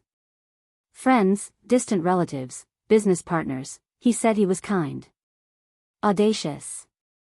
In the 500-year-long history, no one dared to even dream of those things. Julius ground his teeth and growled. Charles wiped the blood flowing down his forehead and said. He also said that you killed my grandfather when he returned home with injuries. Julius' eyes widened and he stomped the ground in rage. Boom. The entire castle shook at Julius' stomp. Charles hit the wall and coughed out blood. With veins popping on his forehead, he roared. I would never hurt him. Realizing he reacted a bit too much, Julius withdrew his aura and flicked a healing potion at Charles. It dissolved upon contact and visible to the naked eye, his son's injuries started to recover. He is too much. Julius said, looking at the cracked walls. Finally, he rested his gaze on Charles, who was just getting up, and said. Dreamer isn't here for the Omega potion. I'm relieved. I'll ask the secret realm to change the location soon. I see. Charles said lightly. The injuries on his body were still painful, but Julius did not even think of apologizing. Was a single sorry so hard? Perhaps Dreamer was right. Such a man was not qualified to be the guardian of Earth. And if he did kill his own father, then he was not even worthy to be a human. You may leave. Julius said and pressed a button. Soon, a few workers entered the room and with the assistance of bots, started repairing the room. Charles dumbly nodded and left. Julius looked at Charles's receding back and was lost in his own worries. Omega potion, it is the second most important thing in defeating the Abyssals. The first. Julius muttered and clenched his fist. My own strength, once I reach the celestial rank, no Abyssal will be alive. Huh? Is it just me or is his voice much softer than usual? Kyle muttered in loss. Even after closing the door shut, Varian could hear Kyle's words. Shaking his head, he looked at the white bed with a smile. He could almost see Sia lying on the bed and smiling at him. I am sorry. Realizing the suffering she endured, he felt more and more guilty. Trying to shift his thoughts, he scanned the room. The posters containing the solar system, Alpha Centauri, and lots of old Earth information, they were all missing. They were all Sia's collections. Roxana, you didn't miss a single spot. Varian remarked in a mocking tone. She erased Sia from the meta-net. Even the insurance company deleted all information related to Sia. Heck! Even the pictures of the solar system were gone. Roxana nearly succeeded in erasing all traces of her existence. Nearly. There was surely one place where she oddly wasn't able to remove her traces. Him. If someone erased my memories, then why can I still remember? Varian rubbed his chin and thought out loud. But even regarding his memory, she nearly succeeded. He forgot about her. Her existence became nothing but a dream that haunted him. The reason he was able to start remembering her, it all started with the memory of his mother's final moments. Save Sia. As he thought back to her words, Varian wondered why his mom said those words. Even Roxana did not know about Sia when the incident happened. So what should he save her from? Her problems as a hybrid? Varian shrugged. He was not sure. But it all started with that one memory. One truth. He couldn't help but recall System's words when it showed him the scene. For you, not awakening for 18 years is a tremendous pain. But what is given to you is the truth you would never know otherwise. In fact, you won't get it now. Only once you know the whole truth will you understand how important it is and how fair it is. Varian wrote it off as rubbish in the past. He never thought he would actually consider those words seriously. But today, now, he did. I awaken like everyone, and after Roxana's deed, I forget everything about Sia, or my awakening is halted, but in exchange, I would have a chance to remember her. What would the past me choose? What would I choose? Varian's thoughts spiraled. Even more importantly, he did not recover his complete memories yet. So the so-called truth might be much bigger than he expected it to be. For instance, the thought about something like hybrids did not even cross his mind. Instead of being lost in his thoughts, he covered his face and chuckled. It doesn't matter. Once I meet Sia, everything will be all right. Truth be told, he could feel his heart racing. He was never so excited, but he forced himself to be calm. Even with Boo's speed, it would take at least a few hours to find out the exact location of Shadow Order. Till then, Varian decided to search up information on Enigma and hybrids. There was nothing about hybrids. Not a thing. Enigma. Boo, show me information on Enigma. Varian spoke to his comm, which was connected to the little ghost AI. Mwahaha, ah. Yes, master. Boo stopped its maniacal laughter and answered.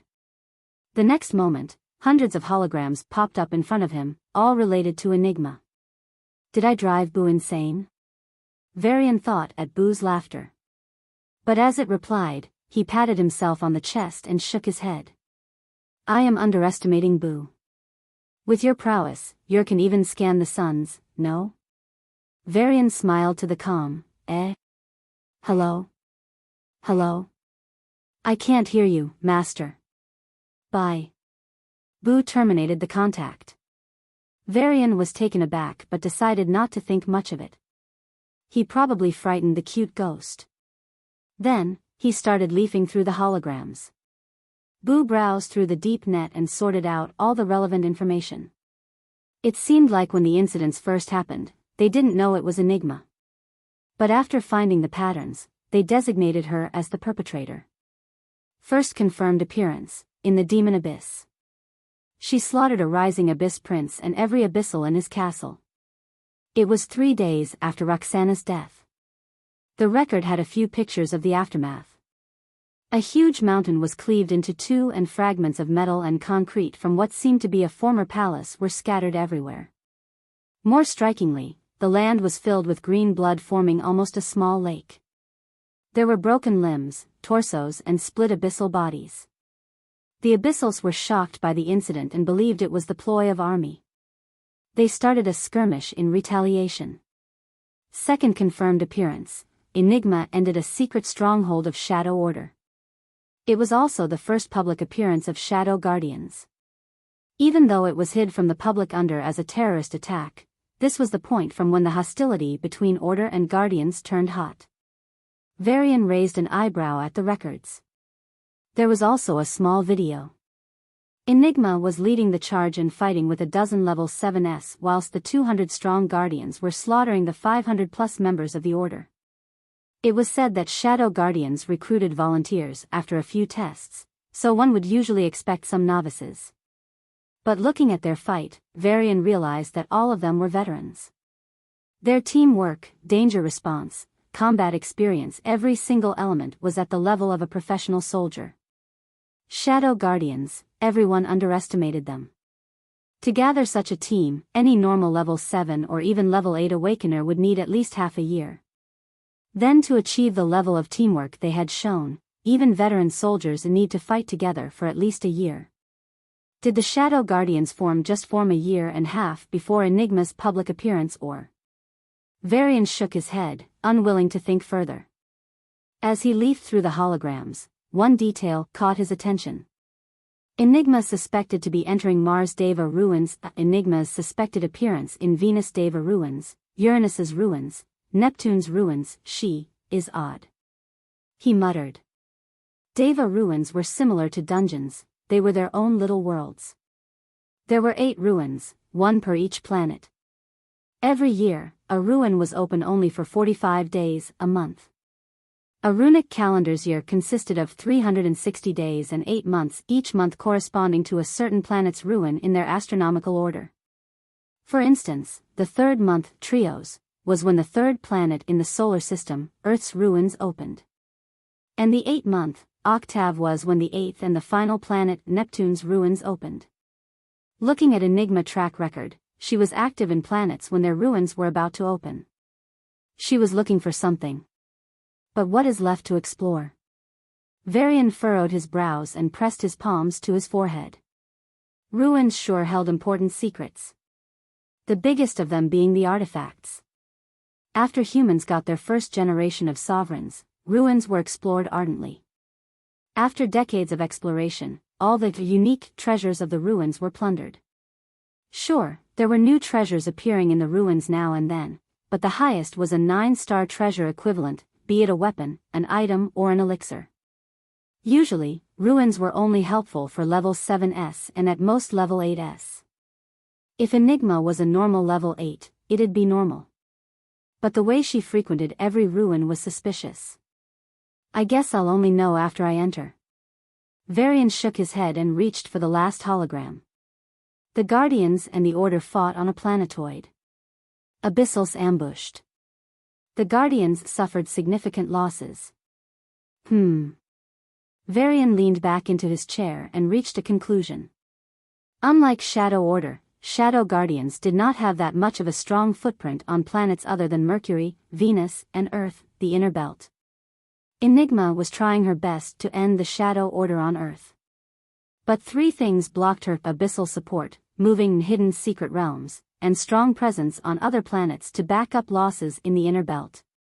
Varian was already solving the second one with Boo and had measures against the first as well as third obstacles. Communication. If he could hack into Order Abyss communication channels and Shadow Order communication across the planets, he could neutralize their threat. But the problem was that they were likely going to hold multiple methods of communication. So he had to find more samples of their communication devices and let Boo crack them. If he could hack the majority of their communication channels, even if he missed a couple secretive ones, he'd be able to restrain them mostly. Or if he let them go, soon, under abyssal support and reinforcements from other planets, Shadow Order would once again rise on Earth. I'll need to find enough of those scum and take their communication devices. If I control their communication, I control their life and death. Varian gave a wolfish grin. He was doing it mostly to convince Enigma. But there was also a small but strong part of him that wanted to end them. Especially since he was almost killed by them last time. And the way they almost killed Sarah irritated him. Regardless of his reasons, he was betting Enigma would agree. For one, she seemed incredibly busy. Every time Shadow Guardians suffered a loss, she would show up and retaliate. But considering that she was running all over the solar system in her mission for ruins, it'd be time and resource consuming. So if she could consolidate her organization on Earth, then she could use it as a springboard for her future missions. As Varian imagined his meeting with Sia, a light flashed and a ring enclosed itself on his finger. Boo's voice, filled with a mix of glee, anger, and exasperation sounded. Master, I marked the 5 secret realms. 3 can be accessed from land.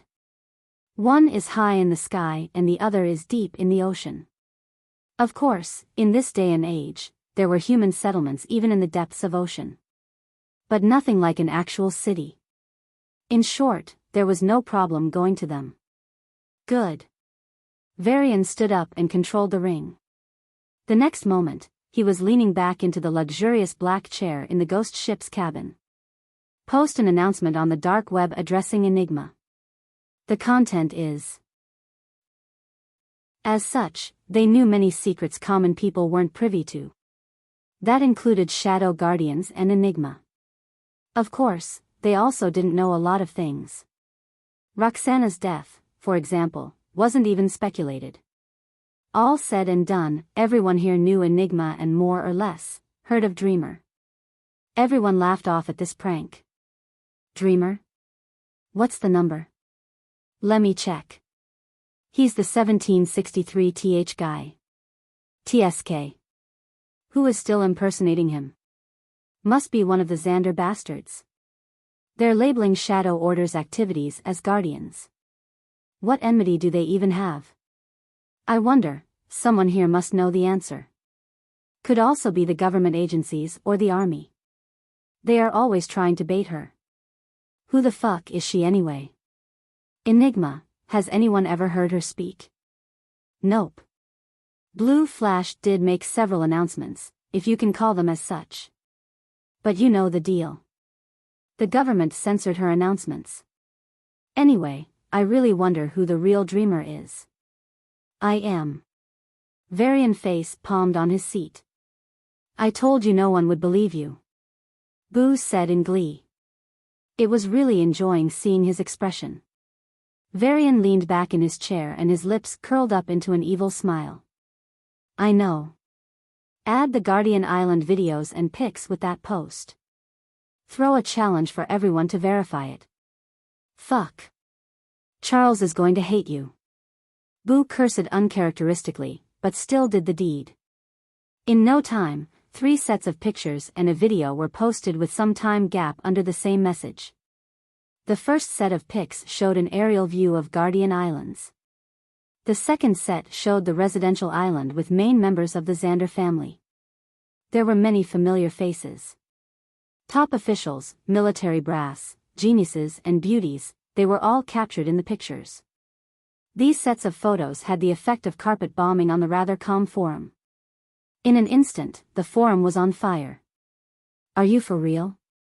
I've seen Guardian Islands once in a documentary, what the fuck? I recognize them. They're the leading members of the Xander family. Heck. He's so serious outside, but he's smiling at his cats. There's that arrogant beauty. Priscilla Xander. Is she really wearing that teddy shirt? Damn. She's hot. If I could be with her, I am willing to die a year early. 10 years early. I am an old man who only has a few months left, what about me? Men will be men. Amidst the chaos, one member pointed to the elephant in the room. Is this enough evidence to prove that it is Dreamer? The forum fell silent. I've verified the pictures, they're authentic.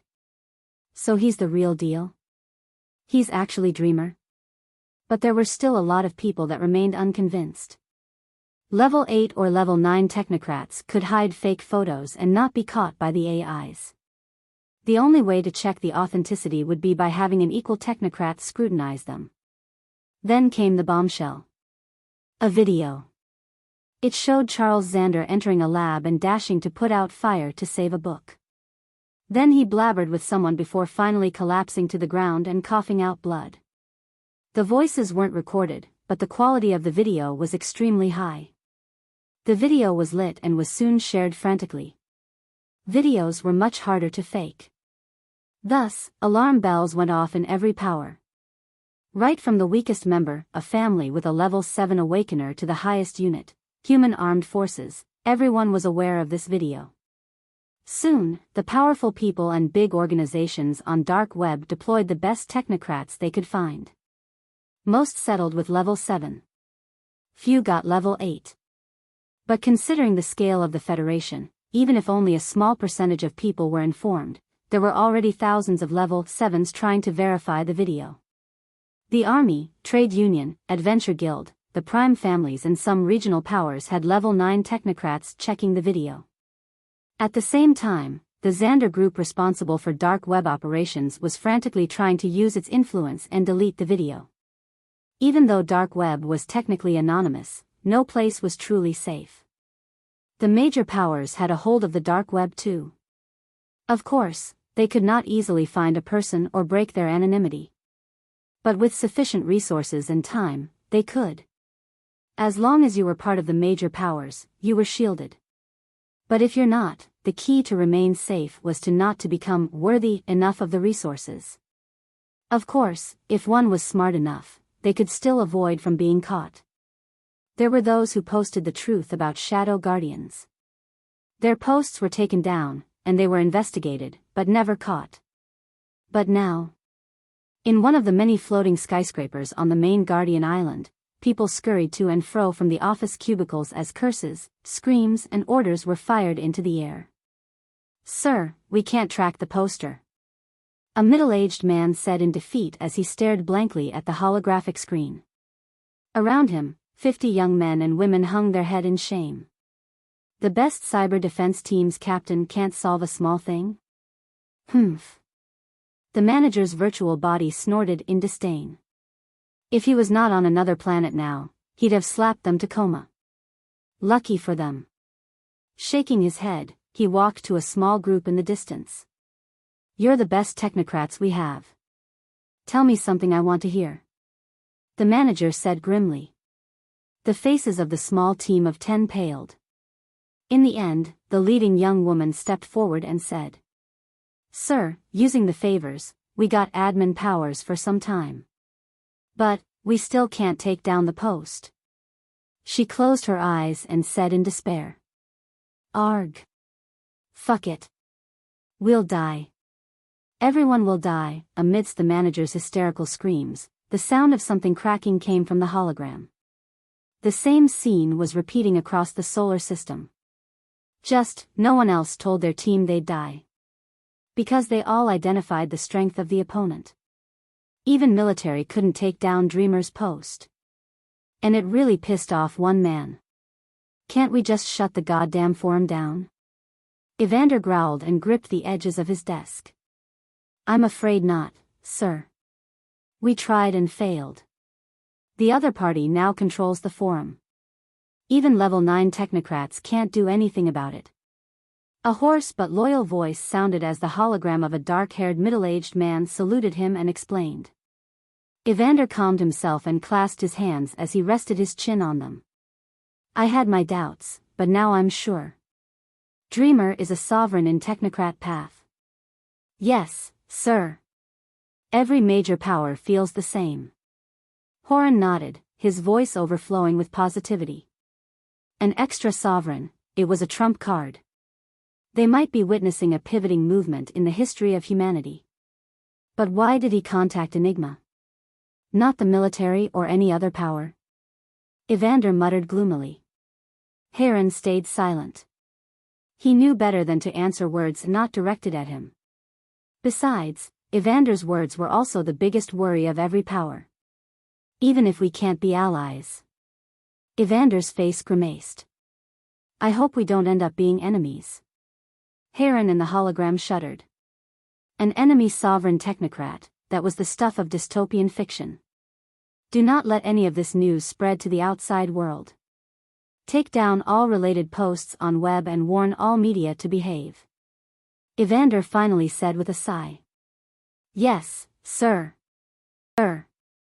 At the center of the spiral was a vast building in the shape of a 3-pointed star, imprinted on the ground. It was built from 3 crystals of the respective colors and emitted the corresponding light. On the roof of the building sat the girl whose hair and pupils were of the same color as the building. Red. Blue. Green. A black mask covered most of her face except her brilliant eyes that shone with bone-chilling coldness. The wind gently blew her hair and she gazed at the horizon in silence. "Enigma, what do you think?" A blue light flashed and blue flash appeared behind her. Enigma did not answer. She saw the training fields miles away where the Shadow Guardians sweated every day. To be precise, she was observing a woman who was around 25 years old. Her parents were killed in a mass shooting by Shadow Order. She was just 14 then. With grit, she studied for the Earth College entrance. With her own grit, she went from a nobody to the founder of a large company. She found the love of her life and married the soldier who had reached level 5. Shortly after their wedding, he was called to duty.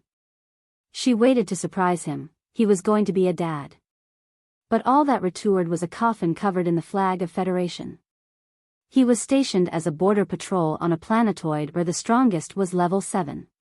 He stopped the abyssals that were sneaking into the territory with the intent to destroy an important mobile base a few dozen miles behind him. The base recently transferred soldiers and wasn't back to its full strength yet. Once they breached past him and reached the base, they would direct the abyssals on the other side of the border. What would follow was a quick and targeted blow that destroyed the mobile base. Thus, he had to stop them or hundreds of soldiers would lose their lives. He stopped them. At the cost of his life. The woman had a miscarriage and shortly after, sold her company. For the first time in her life, she learned to fight. She turned into an adventurer and took the harsh life head-on. A pity. Her talent was only low level, in Roxana's classification. Her fate dictated she would never amount to anything greater, unless she found one of those rare fruits to improve her talent. But with her strength and network, that was impossible. Even though she toiled every day, there was a ceiling to her achievements. "I hate fate," Enigma muttered. Her voice was soft, yet there was a coldness in it alienating herself from everything. It was as if she did not belong in this place, even though she was standing there. Blue flash opened and closed her mouth. No words came out. Enigma shook her head and her figure blurred before she disappeared into the distance, appearing above the fight. Yumi crashed to the ground as her opponent punched her in the gut. Arg! Her figure vanished the next moment and she teleported behind the body awakener woman that attacked her. Swish! The dagger in her arm was blunt, but it aimed for the opponent's neck. Yumi's eyes burnt with resolve. But... clang! Her opponent caught the dagger without turning back and grasped her neck. Turning around, her opponent, the giant of a woman, looked at her and shook her head. Give up. You haven't even advanced to level 4 yet. Clang! The woman warded off Yumi's secret stab and lifted her into the air. Yumi's face paled. She was quickly losing breath. She tried to teleport, but she didn't have enough space power. So she solidified the space around her opponent's neck to force her. Creak!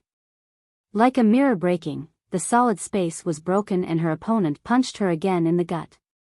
Guh! Yumi flayed in mid-air as she tried to get rid of the grip on her neck. Give up, I am at level 4 already. The woman said, without loosening her grip. You'll only kill yourself if you join us. Just do some non-combat. Gah! Covering her mouth in space armor, Yumi bit down the woman's hand. Arg!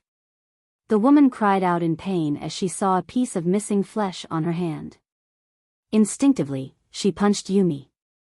Crack! With the sounds of ribs cracking, Yumi was blown away and collapsed onto the ground. Soon, a puddle of blood was formed under her body. Her head was dizzy and she was quickly losing focus. She heard whispers as the medical team arrived to heal her, but unknowingly, tears welled up in her eyes. She tried her best. She really did.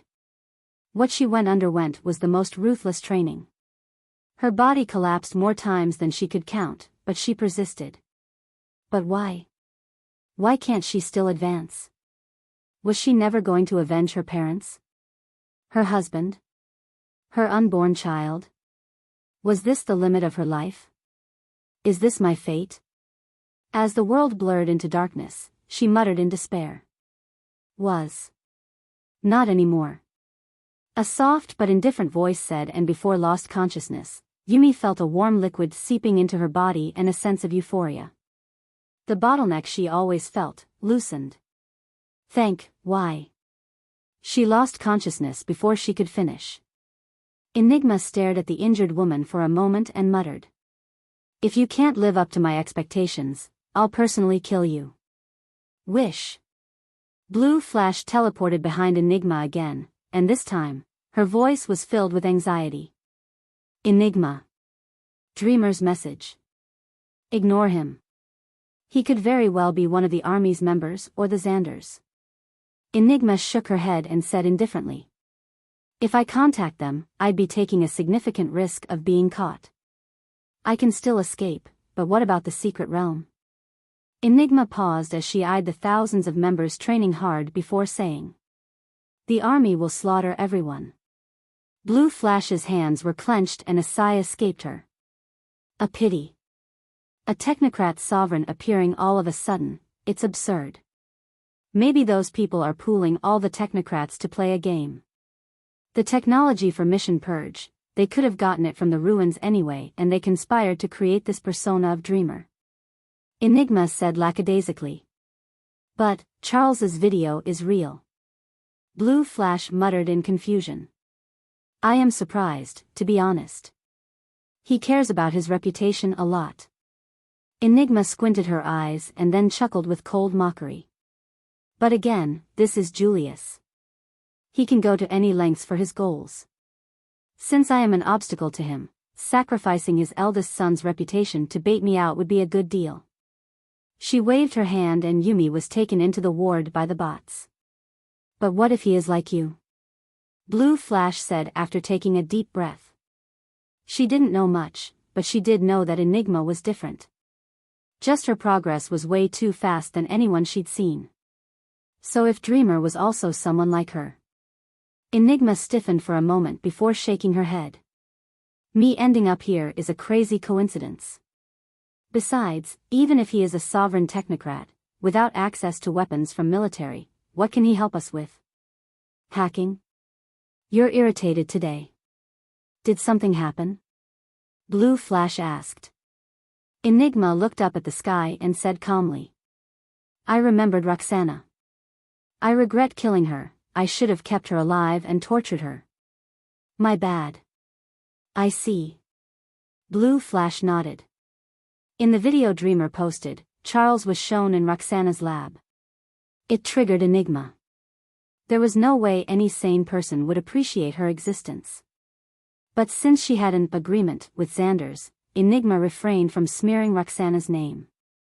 Finally, Enigma checked her comm to her surprise. Just a few minutes ago, Dreamer had a new post under the original. The information is related to Shadow Order. You can end your troubles, once and for all. I swear on Roxana's dead soul. Enigma's eyes widened. The army, the Prime families, the Adventure Guild and the Trade Union were all taken aback. The supreme leader of Shadow Order, resting in his headquarters in a secret realm, gaped at the message. Before he knew it, he was already shivering. No, Master. Boo stopped him. No news from real Enigma, yet. Varian sighed and stood up, stretching his body. He said. This anticipation is killing me. I'll be in the training room. Call me after you verify it's her. He walked into a black room in the distance. It was built from a rare metal foreign to solar system. It could withstand his attacks without a scratch. Of course, Boo had many rooms like this one. If Varian himself could not control the ghost ship, he would refrain from entering this room. Because... Bam! As he stepped in, the door shut and Varian punched the walls in the next moment. Clang! Varian couldn't even make a dent. If I was imprisoned here, I could never get out. He muttered. But he can control the ghost ship himself, so there was no such fear. It's a pity to waste this feature. Varian shook his head. An idea started to brew in his mind. Shrugging off the thoughts, he sat down cross-legged. A pile of aura crystals surrounded him along with a certain not-so-safe jacket. The aura crystals started to shake and Varian slowly dived into practice. On the other hand, Boo waited for a few more hours before starting the process. There were millions of replies to Varian's post, all claiming they were Enigma. These fakes had one of two goals. 1. Contact Dreamer. 2. Stop Dreamer from reaching Enigma naturally. This was a directed effort by the army, prime families and other powers. That was to be expected. None of these powers would want unstable and unknown elements like Enigma and Dreamer, much less let the two of them meet. Varian knew all this, so he entrusted the issue to his capable ghost AI. Boo calmly traced back the origins of each of the posts. Many from military districts, prime families' properties and other powers' locations. It blacklisted all messages from these places. Under its prowess, they couldn't fake their location. Suddenly, the millions of messages died out and only some 30,000 messages were sent. Boo began to trace their source and find the information of the sender. Any device had a camera, and every human was registered in the Federation's database. In that way, Boo eliminated 10,000 more, leaving only 20,000 messagers. But it soon encountered a problem. These people started to use face masks and devices registered on some other's name. These devices had no information to verify their identity. So, Boo simply scanned their surroundings with high-precision satellites and found the clues related to their identities. The video surveillance of the surroundings recorded their arrival. Boo simply traced back. For most, it found their origin place. But for some, they disguised themselves in places without any surveillance. Damn! Boo sighed. 5,000 out. 15,000 left. Now this was a hurdle. All of them were having a technocrat. They also all posted some video of Enigma. Her killing an abyssal or someone from Shadow Order as proof. Boo hacked through all the devices guarded by level 7 and level 8 technocrats. Even then, it could not verify their identities. They were completely hidden. The level 9 technocrats, the current Boo couldn't hack them. With 15,000 shortlisted, Boo reached a stop. As expected. Phase 1 complete. Initiating Phase 2. Boo said. Boo sent an individual message to all of these 15,000 accounts. Where did Enigma appear on 45th of 7th month? The 15,000 people that were smug about deceiving Dreamer so far were dumbfounded. How the fuck were they supposed to know? But these 15,000 were all from powerful backgrounds. So they had the ability to investigate. Just answer in 1 minute. Gotcha. Fuck. A young master of trade union smashed his tablet on the ground. He could investigate, but with his contacts, he would not be able to do that in a minute. Arg. You arrogant son of a bitch. The young master cursed in rage. He was so close, yet he missed the chance. Frustration. Anger. Helplessness. It was like missing lottery's first prize by 1 digit. Not just here, but across the Federation, thousands of devices were smashed. Boo did not give a fuck and simply shortlisted the ones that answered correctly. 4,000. To kill Aster Clan, how many level 8s did Enigma bring? It was 0. The count went down to 1,000. What was the name of the boy Enigma saved in Roxana's lab? It was actually a girl. Her name was Sia. Enigma and only a few extremely powerful people would know this answer. The count dropped to 100. As expected, only a few knew this. And it was likely that they were sharing the answer with others. Now we're talking. Boo's lips curled up. Post a video of yourself, with something other than fighting. After a minute or two, the 100 people posted the videos. All of them showed Enigma. She was clad in black from head to toe. Only her bright eyes and beautiful hair could be seen. In some videos, she was walking on a field of corpses. In others, she was instructing the members of Shadow Guardians. But all of them looked like the real deal. This is why Master says you should not trust online dating these days. Everything can be faked. Boo sighed and started to verify the videos one by one. Videos were much harder to fake. But if the one doing it was a skilled technocrat, it was a different matter. Besides, unlike the previous Charles video which was almost 10 minutes long, each of these was very short. The longer the video, the difficult it was to cover up. Still, Boo had a hard time verifying the authenticity of 100 videos in a short time. Because it needed to maintain the image of sovereign technocrat, the verification must be quick.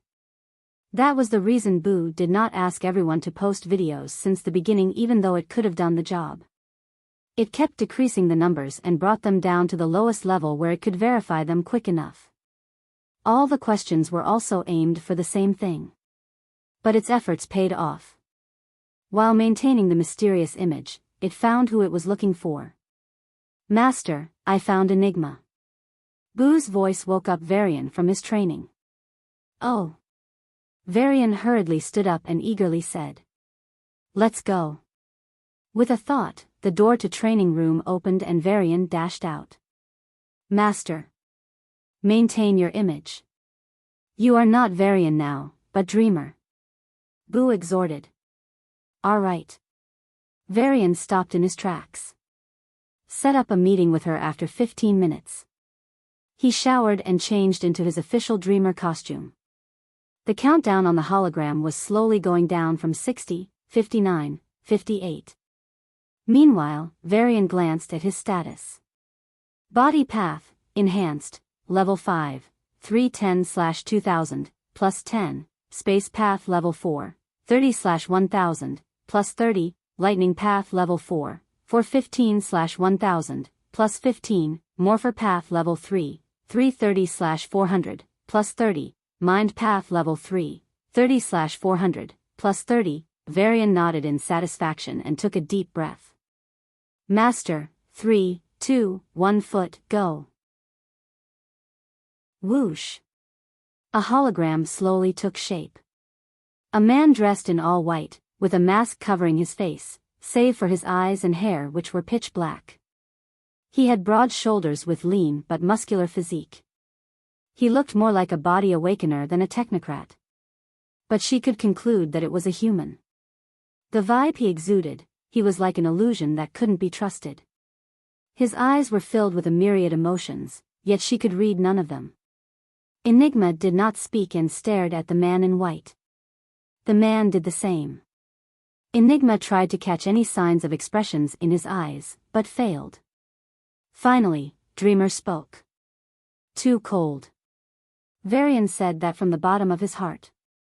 He looked into Enigma's beautiful eyes for a long time, trying to find any trace of emotion. Not even a spark. They were cold, indifferent, and even though he was seeing only a hologram, he felt like he was seeing a person without emotions. Enigma's eyes did not fluctuate and she lightly nodded, saying in an indifferent tone. I don't care about Roxana, but you shouldn't concern yourself with the matters of Sia. Varian's eyes narrowed. In one of Boo's posts, there was a question about who Enigma rescued in the lab. Looks like asking that question pissed her off. But doing so, she indirectly admitted about saving Sia. The information. Enigma said curtly. Even thought it was just her hologram, Varian felt the chill. I have the information of the Shadow Order's secret realms on Earth. All 5 of them. Varian said.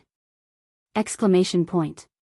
Enigma did not utter a word, but Varian saw a ripple in her eyes. You can be surprised too, huh? He thought. Despite that, Enigma said without any eagerness. What do you need for the exchange? She did not believe in the so-called goodwill. Nor did she want to owe him a favor. Favors were the hardest to repay.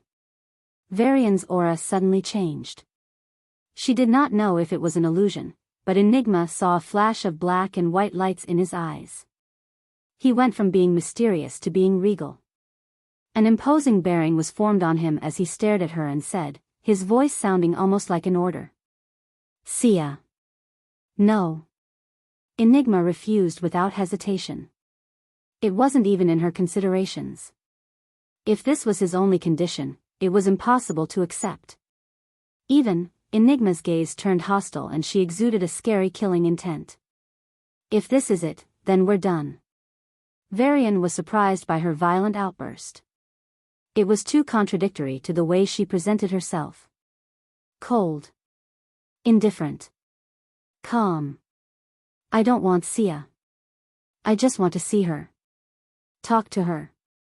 Varian said quickly, but without appearing eager. Enigma narrowed her eyes. His voice was of course changed by Boo, but the way he spoke was not. When he spoke of Sia, however, his tone fluctuated despite his best attempts. Enigma noticed it. Why? She said, her voice turning colder.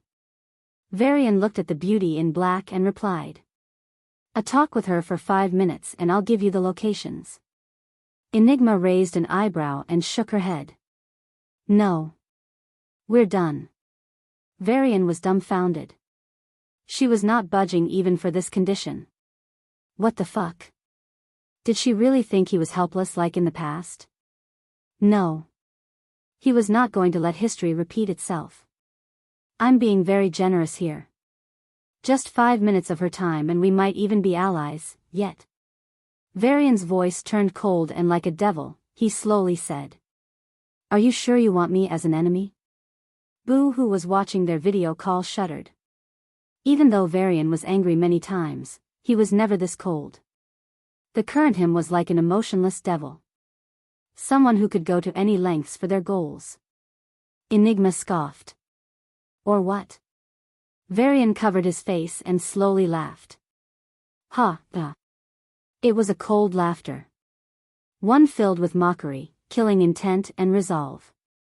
Even though she was on the other side, Enigma felt the blood-chilling coldness. Shadow Guardians. Your secret realms. I'm sure Xanders and the army are interested. Varian's voice was low, but each of his words were filled with threats. He pointed at her and clenched his fists. What you built with your hands, I can destroy it all. Do not push me, Enigma. You have your confidence, I have mine. Enigma fell silent. She stared at him. This time, Varian felt an emotion from her eyes, amusement. Damn it. Since you don't believe my words, be prepared. He said and was about to end the call. It was a threat, of course. If she relented, great. If not, he would somehow try to find Sia's location and then meet her. Your track record speaks for itself, I do believe your words. Enigma's words stopped his words. Varian stared at her and frowned. Releasing Omni Key, that is the only thing. It's not enough to be a track record. Enigma shook her head and said. Not that. Her indifferent tone turned softer and she said. Awakening at 18 years age. Surviving the Abyssal Duke in entrance test. Joining Imperial Defense Academy. Being the number 1 in. With each sentence she said, Varian felt the temperature drop. He clenched his fists and his breath turned heavy. You went from level 0 to level 5 in 2 months. And you even got some sort of treasure for the Dreamer's persona. Dreamer only appeared a few days before you were found, so let me guess. You got that treasure after you were lost in the space crack, a lost dungeon or some other realm. Enigma said. Varian took a deep breath in an attempt to compose himself. How? How did she know? For the first time, Varian found himself seriously challenged. Every person he encountered until now, even if he couldn't beat them in the present, he was sure of surpassing them in the future. But her. She was dangerous. Even more so that she knew his identity. I don't wish to be your enemy. Enigma said, her voice was soft, yet indifferent.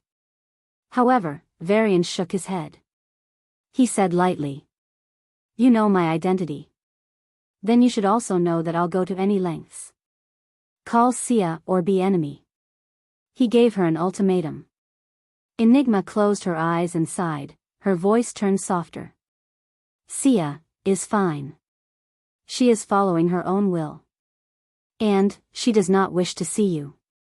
Varian's expression turned grim and he roared. I don't believe you. I believed some shit a fat man told me and almost ruined myself. I am not believing any of your bullshit. Call her now. Enigma looked at his bloodshot eyes and slowly shook her head. You don't have to believe me. You have the black box she gave you, right? It's from Sia. You can check with your treasure, the last letter in the black box was a year old. It's what she wanted to tell you. Varian stood in shock as the call ended. With trembling hands, he retrieved the black box from his storage ring. Calm down. The worst is already behind me, he told himself and grabbed the box. He slowly increased his strength. Level 1, Level 2, Level 3. The box refused to budge and only shook lightly. Level 4. Clang. The sound of metal clashing against metal reverberated across the cabin. Varian took a deep breath and increased his strength by a notch. Level 5. And, pa. The box he tried to open for a year finally opened. Its contents were far less shocking than he imagined. There were only 4 letters. Boo, how old are these letters and the voice recorder? He asked. A blue light scanned them and Boo replied. The oldest letter is 3 years, the latest is 1 year. Varian's shoulders relaxed and he waved his hand. He picked the oldest letter and read. It was a handwritten letter. Varian smelled a faint, familiar smell from it. Happy birthday. I wanted to give this letter to you, but isn't it more fun to have you read them all once you awaken? Actually, I feel embarrassed to say this out. So after some time passes, I'd be fine if you read this. You were getting tired after your daily training. I just awakened and I can't help you much. But, you always help me. So I decided. I'll cook you healthy and delicious meals. What if Amanda is not at home? We shouldn't be eating unhealthy food. This is my gift to you for your 15th birthday. Hee hee. Are you moved? Touched? So hurry up and awaken. Varian's lips curled into a smile. Amanda got increasingly busy as they grew up. They had to eat the food cooked by bots. Sia said it didn't suit his body on multiple occasions. Even though she denied it, Sia started cooking for him. I want to cook for Amanda. You can have a takeaway. Humph. I will cook every day even if you don't ask. I'm practicing cooking so that I can cook Amanda good meals after her tiring work. Then why is every dish here Varian's favorite? That's because, yes. Because I only know these dishes. She's cute. With a warm smile on his face, Varian reached for the second letter. Stupid Varian. Happy birthday. Why did you start growing tall all of a sudden? Arg. Now I have to raise my head. And your stupid smile. I used to like watching your smile. Secretly, I stared at your smile a lot of times. Now, you smile all the time. I am worried. I know high school has been tough on you. But you are tougher.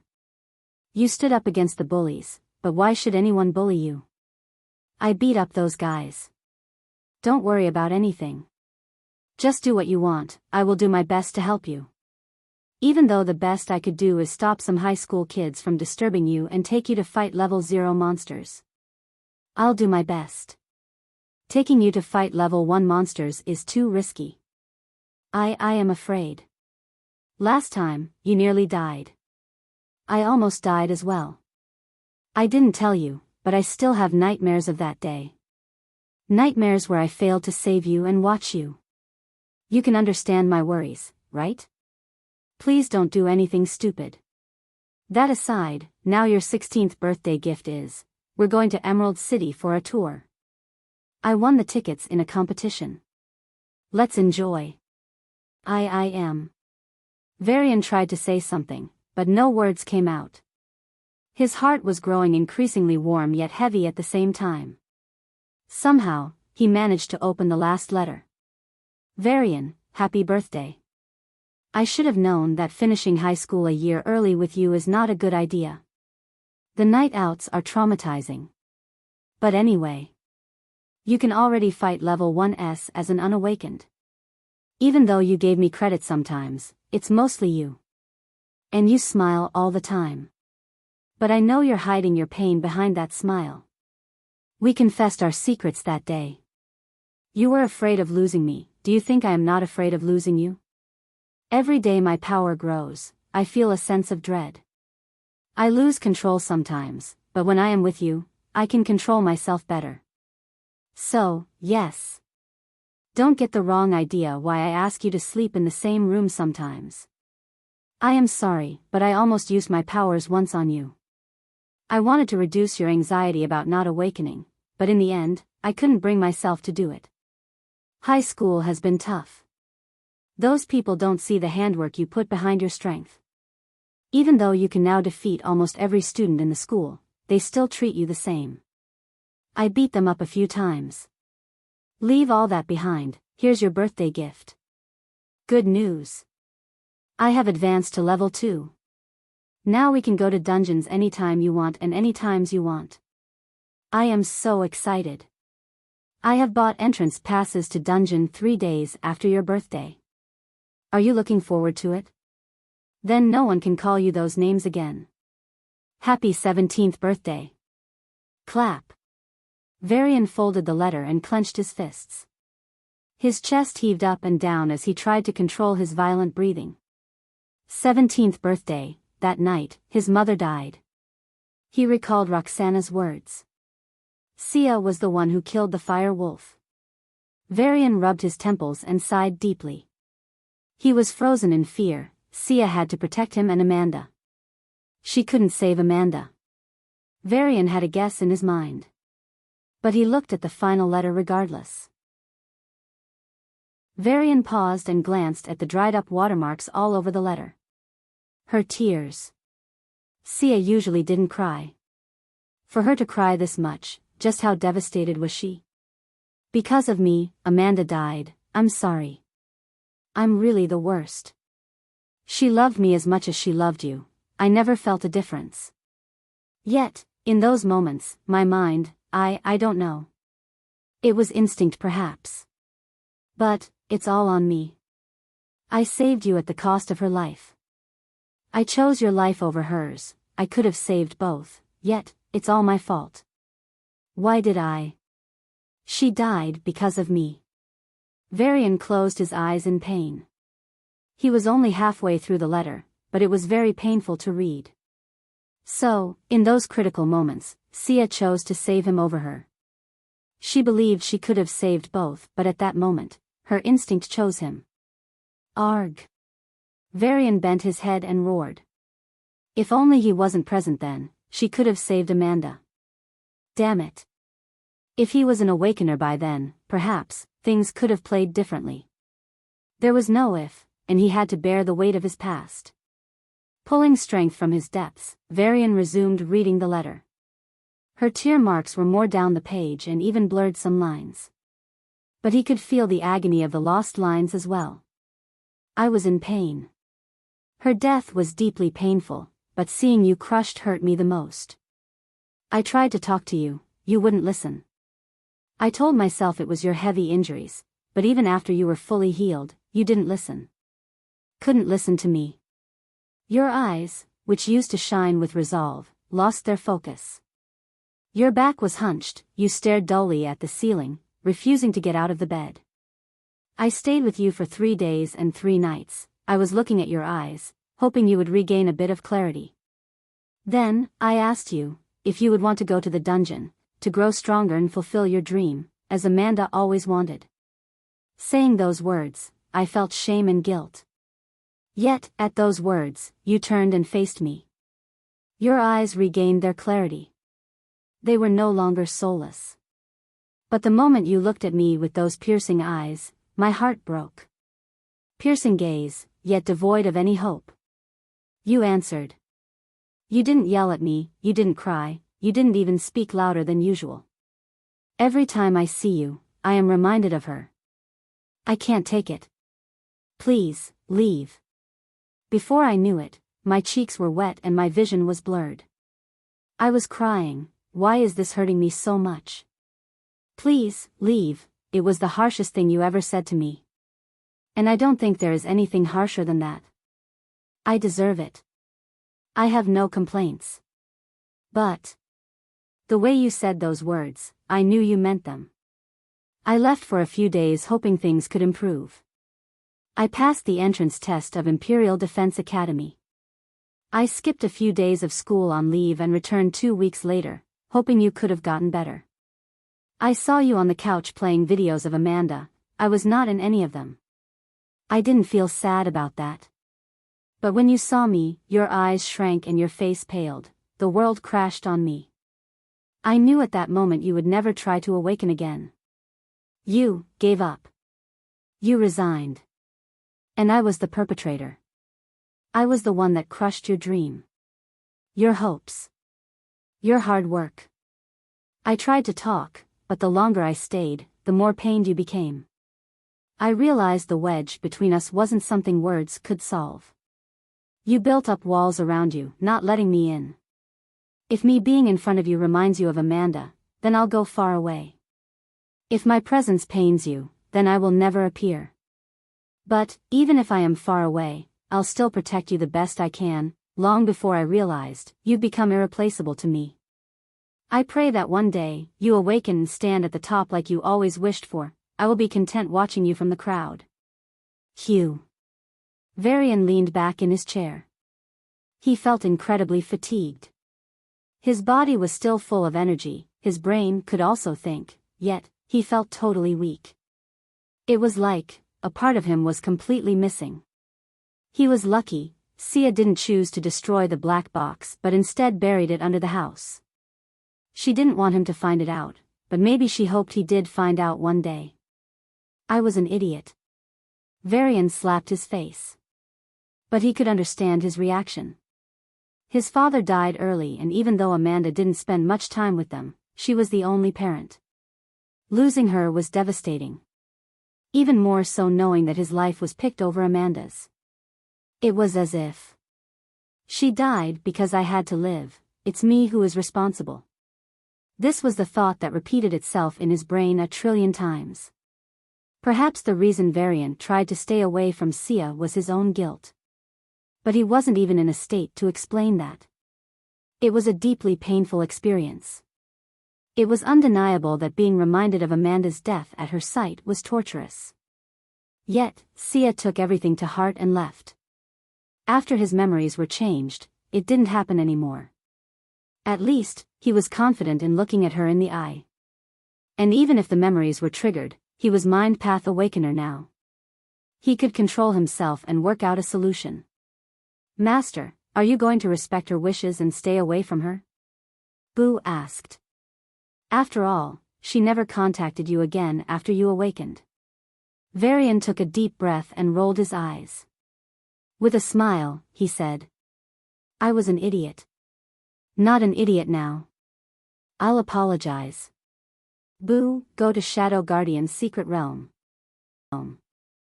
But according to Boo, Shadow Guardians, though not as concealed as Shadow Order, were hidden enough to be not discovered by a space sovereign. Varian opened the letter and read through it again. This was before Roxana happened. But even after she was rescued by Enigma, Sia chose not to meet him. It was all a year ago. He was able to understand why. Before Roxana event. She already knew I lost my memory of her. Varian clenched his fists. Maybe she was thinking that I could somehow pull myself together and get back to normal and try awakening once again. If she entered my life, she would only trigger bad memories. It was a sacrifice. But if it was her, she would do it. And after Roxana event. If the Xanders did realize her preciousness, improving talents, then it was too dangerous for her to meet him. If she was close with him, he would have become the bait to fish her out. Still, this is too much. Why did you decline just now? What are you really thinking? Varian muttered under his breath. He was slightly angry, but it was nothing against his mountain of guilt. Master, your heartbeat is reaching dangerous levels. Calm down. Boo hurried said, and a tranquilizer was released in the cabin. Varian took a few deep breaths and his heartbeat slowed, slightly. Realizing that its actions had little effect, Boo said, "We're here."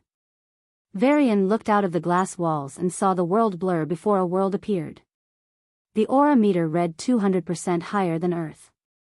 He looked up to see the purple sky. There were no birds, only delivery and surveillance drones. From aerial view, he saw the realm was full of hexagon-shaped bases. Each base had residential area, training area and mission area. All the bases were arranged in a spiral with the vast building, in the shape of a three-pointed star, in the center. Built of rare crystal, it emitted a beautiful three-color light. Enigma. Varian narrowed his eyes. Red. Blue. Green. The same colors as Enigma's pupils and hair. The same colors of the avenues, the roads in divine view. Varian saw thousands of people moving in and around, going about their daily activities. When anyone had to leave the realm for a mission, they would need a token. It recognizes only one person's aura signature. Thus, even if the token was stolen, others could not use it to enter the realm. All such tokens had to be issued by the master of the secret realm. So, losing them was a bad idea. "Boo, scan everyone you can," Varian said with a serious voice. Even thought Boo can't get close to high awakeners beyond a certain distance, taking their picture was easy. Ghost Ship maintained its stealth and covered the secret realm.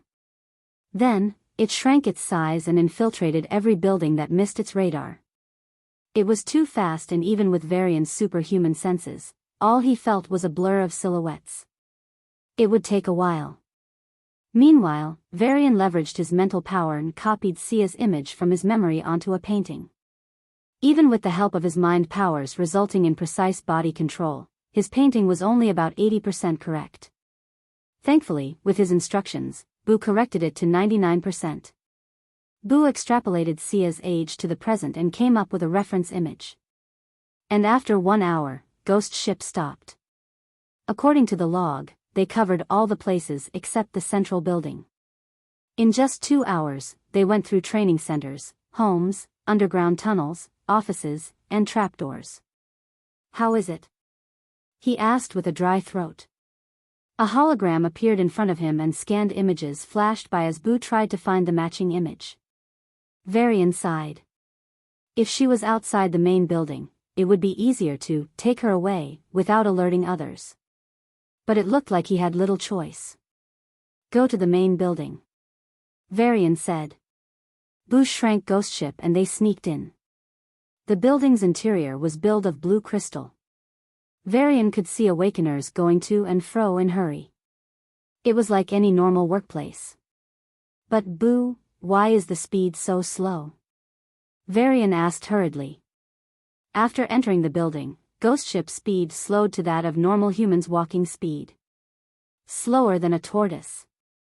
"Master, there are level 8s in the building. I can maintain my stealth around them as long as I do not exceed certain speeds. If we get discovered, we can escape, but the mission will fail." Boo explained slowly. "I see. Then take your time." Varian no longer urged Boo and let it do its thing. Meanwhile, from the scans done so far, he checked out the Infracatmo Ghost Ship moved slowly for a while, sped up in some areas. Varian saw many awakeners here. Especially the high awakeners. Even though they were only 2 levels away, they felt like a world apart. What is Sia's level now? He wondered. After covering the building, the underground space and even the trapdoors, Boo declared Sia was absent. She can increase talents, which means she can increase the number of high awakeners. She's the most important asset of the realm. Where would she be? Varian pondered for a while and said sharply. "Enigma's home." The scans so far didn't include people that went on missions. But given Sia's importance, only a fool would send her out. So it was likely that she was living at another location. The one who would maintain communication with her at all costs was Enigma. There was no guarantee he would find anything related to her in Enigma's home, though. But it didn't hurt to give it a try. Boo nodded and they were soon inside Enigma's home. It was all white, too plain, too boring, and too painful to watch. Varian's breath ragged. Except for a few sofas, there was nothing in this home. Scan carefully, if there's anything. Varian said weakly. Having a storage ring, why would Enigma leave anything important in her home? Master, I found a comm. Varian's brows knit together. Retrieve it. Soon, the comm was lying in front of him. Varian touched it lightly. In the next moment, a light flashed. Master, it's a Tra. Boo was ready to use the celestial grade walls to protect Varian, but the comm only displayed a hologram. It was a real-time hologram video call. Varian forgot to breathe. His heart skipped a beat and then began to thump so frantically that it almost burst out his chest. He opened his mouth to speak, only to close it again. His face showed a myriad of emotions. Relief. Joy. Grief. Guilt. Pity. Yet, his gaze was transfixed on her virtual figure. It was a familiar, yet unfamiliar girl with long brown hair and shining golden eyes. She had grown to be an astounding beauty. Unlike a few years ago, the traces of naivety on her face were replaced by the grace of youth. The girl from his dreams slowly opened her lips. Varian. He slowly took a step forward and reached out his hand to touch her. Instead of feeling the warmth of her hair, all he felt was the coldness of the air. She wasn't here after all. Varian felt a faint loss but quickly cheered himself. They were able to meet, even if it was only through a video call. You really came. Sia closed her eyes and sighed softly. Her cold expression melted a little. Varian withdrew his hand and clenched his fists. He tried to control himself, but his body trembled. Her voice, how long was it since he heard her? He could recognize it even in a million voices. Soft, kind and pleasant. With a touch of affection and closeness. Her voice always brightened his day. But why was her voice so lonely? Why was it so cold? No, he knew why. After all the hardship she endured. I really did. Varian smiled from the bottom of his heart. Sia paused for a moment and then shook her head indifferently. I don't want to see you again. Her expression remained frosty, but it was her words that made him feel like he fell into an ice cellar. Even though Enigma said the same thing, hearing it from Sia herself, Varian felt as if his body was frozen. For a moment, he struggled to even breathe. He felt a pain deeper than any physical injury. It was like his heart was prickled with needles and stabbed all over. Why? Varian asked, barely composing himself. Why are you still hiding from me? Why did you never contact me? That one word contained his million questions. Sia's avatar paused for a moment before she glared at him. Her cold gaze now had resentment. Your first promise. You promised to protect me. Did you ever? Varian felt like air was knocked out of his lungs. He opened his mouth to reply but no words came out. Except for the first few years, it was always her protecting him. Always her helping him. He never kept his promise. Sia's gaze turned sharper, piercing his heart. Roxana, when I had to endure all the pain for 121 days, where were you? When I cried every day from pain, when I just wanted to die, when I wished I was never born, when I needed you the most, where were you? Varian flinched and took a step back. His face was pale and he closed his eyes in pain. Her words were sharp, but it was imagining her pain that hurt him the most. He hated himself, he was never there for her. He could argue that even if he was there, he could not help her. He could also justify it as him forgetting her. But nothing could take away her suffering. And the fact that he was never there for her was an indisputable fact. Like a fire melting the toughest of metal, the guilt melted whatever words he had. All he could do was stare back into her eyes in hopes of sharing the pain she had to suffer to turn this cold. Sia looked at his silence and raised her head. Her golden eyes that used to be soft were now filled with indifference. I am level 7 now. I can take care of myself. And if I'm not unlucky, this will be our last meeting. Saying so, Sia turned around. Her voice turned increasingly colder. Any last words? Varian's clenched fists loosened and he took a deep breath. He looked at her aloof back and said sincerely. I'm sorry I couldn't be there for you. Out of our little family of 3, you are all I have left. I failed my promises, so I want to make my amends. Give me a chance. I'm not the strongest yet, but I can keep you safe. And soon, I'll be the strongest. Then Varian's voice turned incredibly cold. And to avenge you, I'll exterminate the Xanders. Every single soul in that island. None of them will live. It's a promise I'll not break. Sia still had her back facing to him. She didn't even turn around and merely scoffed. Easy to say. But I have a hard time believing, especially when you forgot I ever existed. It's actually funny. Varian stared at her back, which now appeared lonely and hurt. Actually, I still remembered a part of you. His voice turned melancholic. I would dream of you, I can't hear what you were saying, but I saw you every day.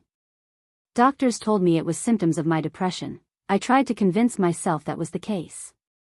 But, no matter how hard I tried to ignore, I cannot forget you. My memories were lost, but I never forgot you. I don't know how, I don't know why, but you were always with me. Sia lightly trembled before stabilizing herself. I don't care anymore. You live your life, I live mine. She said, her voice colder than millennia snow. Varian, however, sighed. You can stop putting on that mask. I know it's very tiring. Sia's voice rose with anger, her chest heaved up and down. What do you mean? Enigma was there to protect me on my entrance test. She also started attacking Xander's vassals because you thought I was dead. Don't even try to refute me. The attacks stopped immediately after I returned to Academy. And then, Enigma killed the Abyss Princes right after we were attacked by the Demon King. It's all your condition, isn't it? And why go to such lengths? It's because you care. Don't lie to yourself anymore, Sia. Varian's eyes were filled with pity as he softly said to the girl clad in a black dress. I am not lying to myself. You're just delusional. Sia countered. Her shoulders were trembling slightly. Varian felt his heart hurt even more at the sight and continued. Our home is rebuilt. Every place, every room, every time has your memories. Please come back. Sia's shoulders trembled as she uttered. I don't care. Then why are you crying? Varian walked up to her and asked. Because it hurts. Fool. Sia turned around and cursed. Her face was filled with tears and her lips were bleeding from her biting them too hard. I will make up for you. So, Sia. Varian raised his hand to wipe her tears, but only until he touched empty air did he realize she was now only a virtual avatar. You idiot. I hate you. I hate you. Sia punched him, but her virtual avatar passed through him. But she kept at him. She punched, scratched, kicked him, before finally stopping. Varian let her do as she wished. With each punch, the tears rolling down her cheeks only increased. Looking at her tear-stricken face, Varian felt like his heart was twisted. Sia never cried this much. Finally, Sia looked at him, her golden eyes gleaming with nostalgia and sadness. How much do you remember? Her voice was filled with grief. Huh? Varian was taken aback. Even though he too was a victim, he felt guilty of forgetting about her. He couldn't imagine how he would face the world if everyone he knew forget about him, if the traces of his very existence were erased. You had to deal with everything by yourself. But, from today, you won't be alone. He vowed to himself. I remembered till I am 16 years. Varian said and explained his memory recovery. Usually, He would get the flashback of a single event and then, over time, his memory till that flashback would go back to the original. For instance, previously, in his memory, it was always Amanda who cooked for him.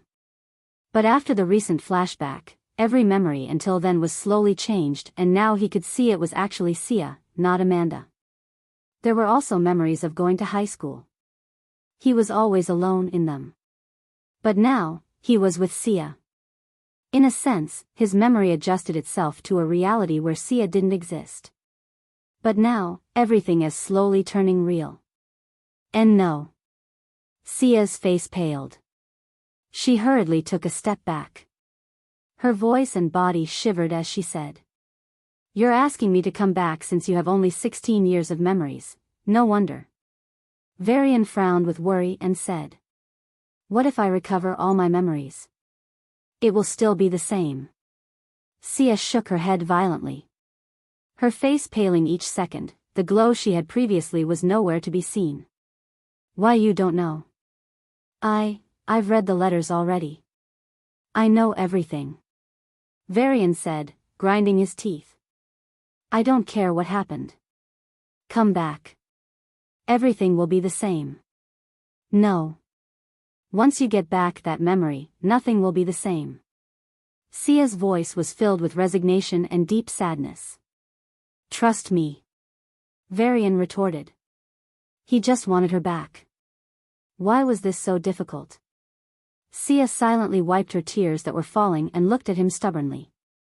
"If someone told you that a girl named Sia grew up with you and gave you a bunch of photos, would you still have the exact feelings you have for me now?" Varian wanted to retort. He wanted to yell it didn't matter. But no, he said weakly. She was right. The emotions he felt for her now, the intensity could never be possible without actual experience. "I'm scared," Sia said, covering her face. "You gave up on yourself for 1 year. 1 whole year. That is what your grief did to you. Once you have that memory back, your feelings would change." Biting her lip so hard that it started to bleed, Sia clenched her fists and yelled. Varian flinched at her remarks. "Would I change? Can I feel the same?" Varian waved his hand and growled. "I'll deal with it when it comes. But now, come back." "No. That day will come. I will only hurt you and myself." Sia shook her head. Her shoulders sagged and she covered her mouth. I don't deserve anything you're feeling for me. Sarah is a good girl, keep her happy." "Are you crazy?" Varian was furious. "I get to decide what I feel you and if you deserve it or not. I gave up after her death." "Yes, I did. It was pathetic. But are you not doing the same? You just want to run away from me, don't you?" Sia took deep breaths. Finally, her tear-stricken face cracked a beautiful smile. "You're right, I am indeed running away. I'm a hybrid. I only bring sorrow and destruction. So I'll run away from you, so that you can be safe and happy." The video call started to end and her virtual avatar started to disintegrate. Varian yelled out loud. "Even if you run to the ends of solar system, I'll find you." Because of how it went, he was ecstatic. Sia was safe. He didn't need to ask Boo to verify if the call was fake to verify if she was real. He knew it for certain. Sia had changed. Unlike before, she could put on a cold face. She was much stronger than she ever was. Level 7 at mere 18. If this was known, every record of genius would be broken. But she was still the same. She was still worried about him. She still tried to keep him out of harm, even at her own expense. And she cried, because of him. "I will make up for everything. I'm no longer powerless as I once was." Varian clenched his fists and vowed. Boom! The sheer force of his clenching blasted the air between his palms and sent a small shockwave. "Master, what next?" Boo asked. As Varian was about to answer, he heard a cold voice. The coordinates of the Order's secret realms. Enigma appeared in the house at some point and said. Varian squinted his eyes. She knew he was here, but didn't try attacking. Smart. He'd give her that. If she did try attacking him, she couldn't harm him and would only make an enemy out of him. Varian thought for a while and said. His voice was transmitted out through Boo. Isn't it better if I just give it to the army? Indeed, no matter how strong the Order and Guardians were, they were still insignificant compared to the behemoth called human armed forces. Even the prime families couldn't compare. It was only because they had a sovereign that they enjoyed the privileges. Contrary to his expectation, Enigma shook her head. You know what's happening? Shadow Order is already on the move. Their reinforcements from branches of other planets are on the way. The Abyssals are also going to help. They'll press on Earth's front lines. If I'm not wrong, Abyssals will cross tunnel into a dungeon. They'll break out of the dungeon and join with the Order.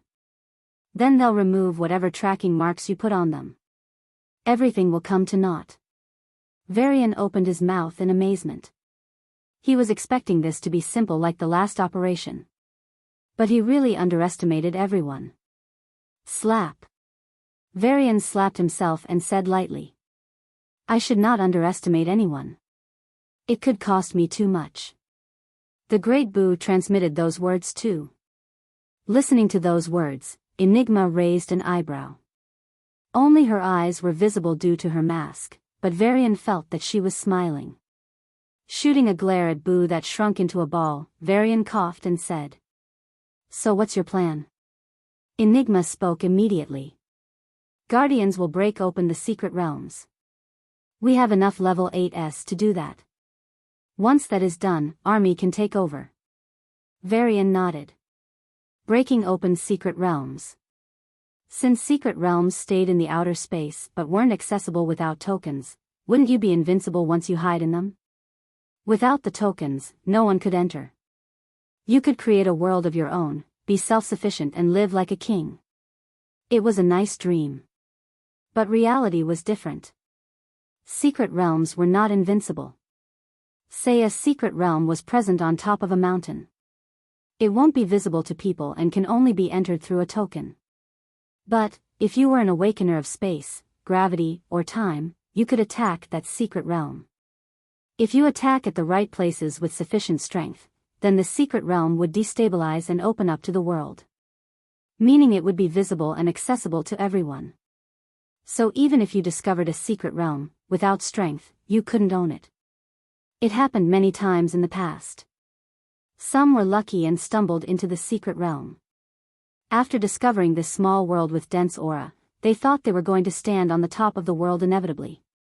But when the strong powers blasted the secret realm open and took away their control, they realized without strength, everything was futile. Every second is precious. Give the coordinates. Enigma said, her voice for the first time had a hint of urging. Varian snapped out of his thoughts and nodded. Give your comms number. She did and Boo sent a link. Enigma hurriedly opened the link. The coordinates were changing every second. Thankfully, there were also predictions of their future location. As Enigma was about to leave, Varian suddenly said. I'll find her. Enigma paused for a moment and shook her head. She said this is the last call and I'm the only one who knows her location. Varian leaned back into his soft chair and sighed. If only Enigma knew, then. No. He had one more source. Even though it was almost futile at this point, he worked very hard for it. Varian cumulative merit points, 12,510 current merit points, 12,000 status, 1, honor rank 405 2. First on silver list, he needed to hit 20,000 merit points. Then he'll know what happened in the academy. To be honest, everything would have been clear if Sia didn't cut off the calls so early. After everything she went through, she is fine, that's more than enough. Varian rubbed his forehead and sighed. Her fears might not be reasonable, but emotions never worked with logic to begin with. I'll have to convince her, somehow. I have two paths ahead of me. Enigma and Academy. Varian muttered. Then he turned to Boo. It looked at him with pitiful eyes. Varian waved his hand. Fine, fine. Don't repeat it next time. Show what's happening on the front lines and the Order's secret realms. Boo hurriedly nodded. Then with a wave of its hand, the ghost ship rose and flew out of the secret realm before expanding. The room Varian was in also expanded to the size of a football field. Then, holograms popped up. Varian held his breath as he watched the events. The Abyssals and humans on these planetoids were always in a state of tension, but just a few minutes ago, Abyssals escalated their actions. They fired the first shot and soon, all the bases and planetoids found themselves in an all-out war against their counterparts. This was nothing like the fight on Rena Planetoid. In this war, High Awakeners were seen everywhere. Level 9s stationed on strategic planetoids started their battle with their abyssal counterparts. The Level 8s were fighting far away from the rest, but the sheer aftermath of their battle was lethal to many. The Level 7s were the biggest force in the war of this scale. As both sides gave their best, the war quickly turned into a bitter, prolonged fight. Evander was resting in his base.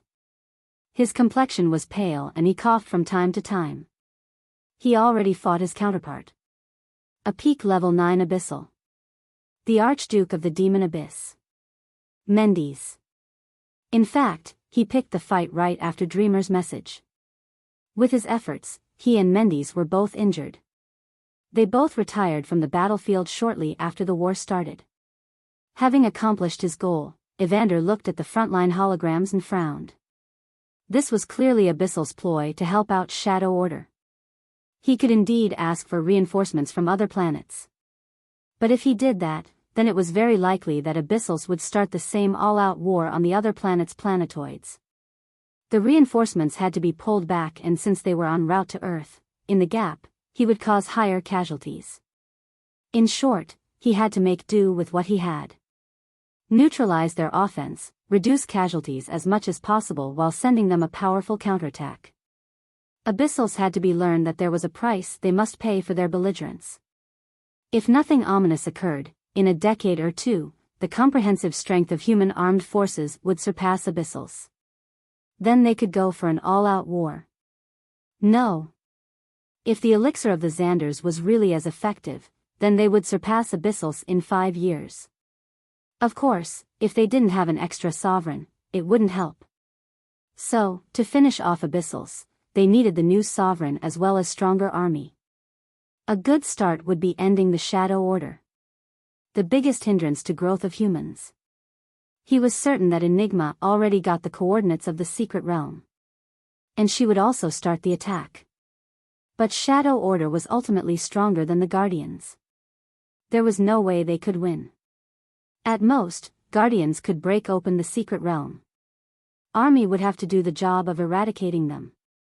But in the current situation, he couldn't deploy suitable manpower to Earth. And from the intelligence reports, Abyssals crossed tunnel to a couple of dungeons a minute ago and were rushing out of the dungeon. The planet guards were fighting them off, but if they were to meet Shadow Order, then Evander was sure Shadow Order could escape. It was likely that even Dreamer wouldn't be able to do anything next time. So, this was a golden opportunity that shouldn't be missed. In the red room filled with ashes of Abyssals, Evander spoke into the calm, General Bali, go to Earth. Huh? A hoarse voice came from the other side. In the background, there were noises of something cracking and roasted along with the screams of Abyssals. On Loba Planetoid.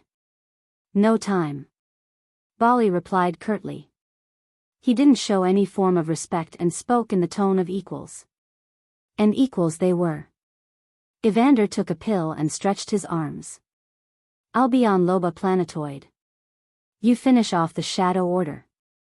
There was only noise of mirrors cracking, burning and curses before Bali replied. You sure? Bali knew that Evander was already injured.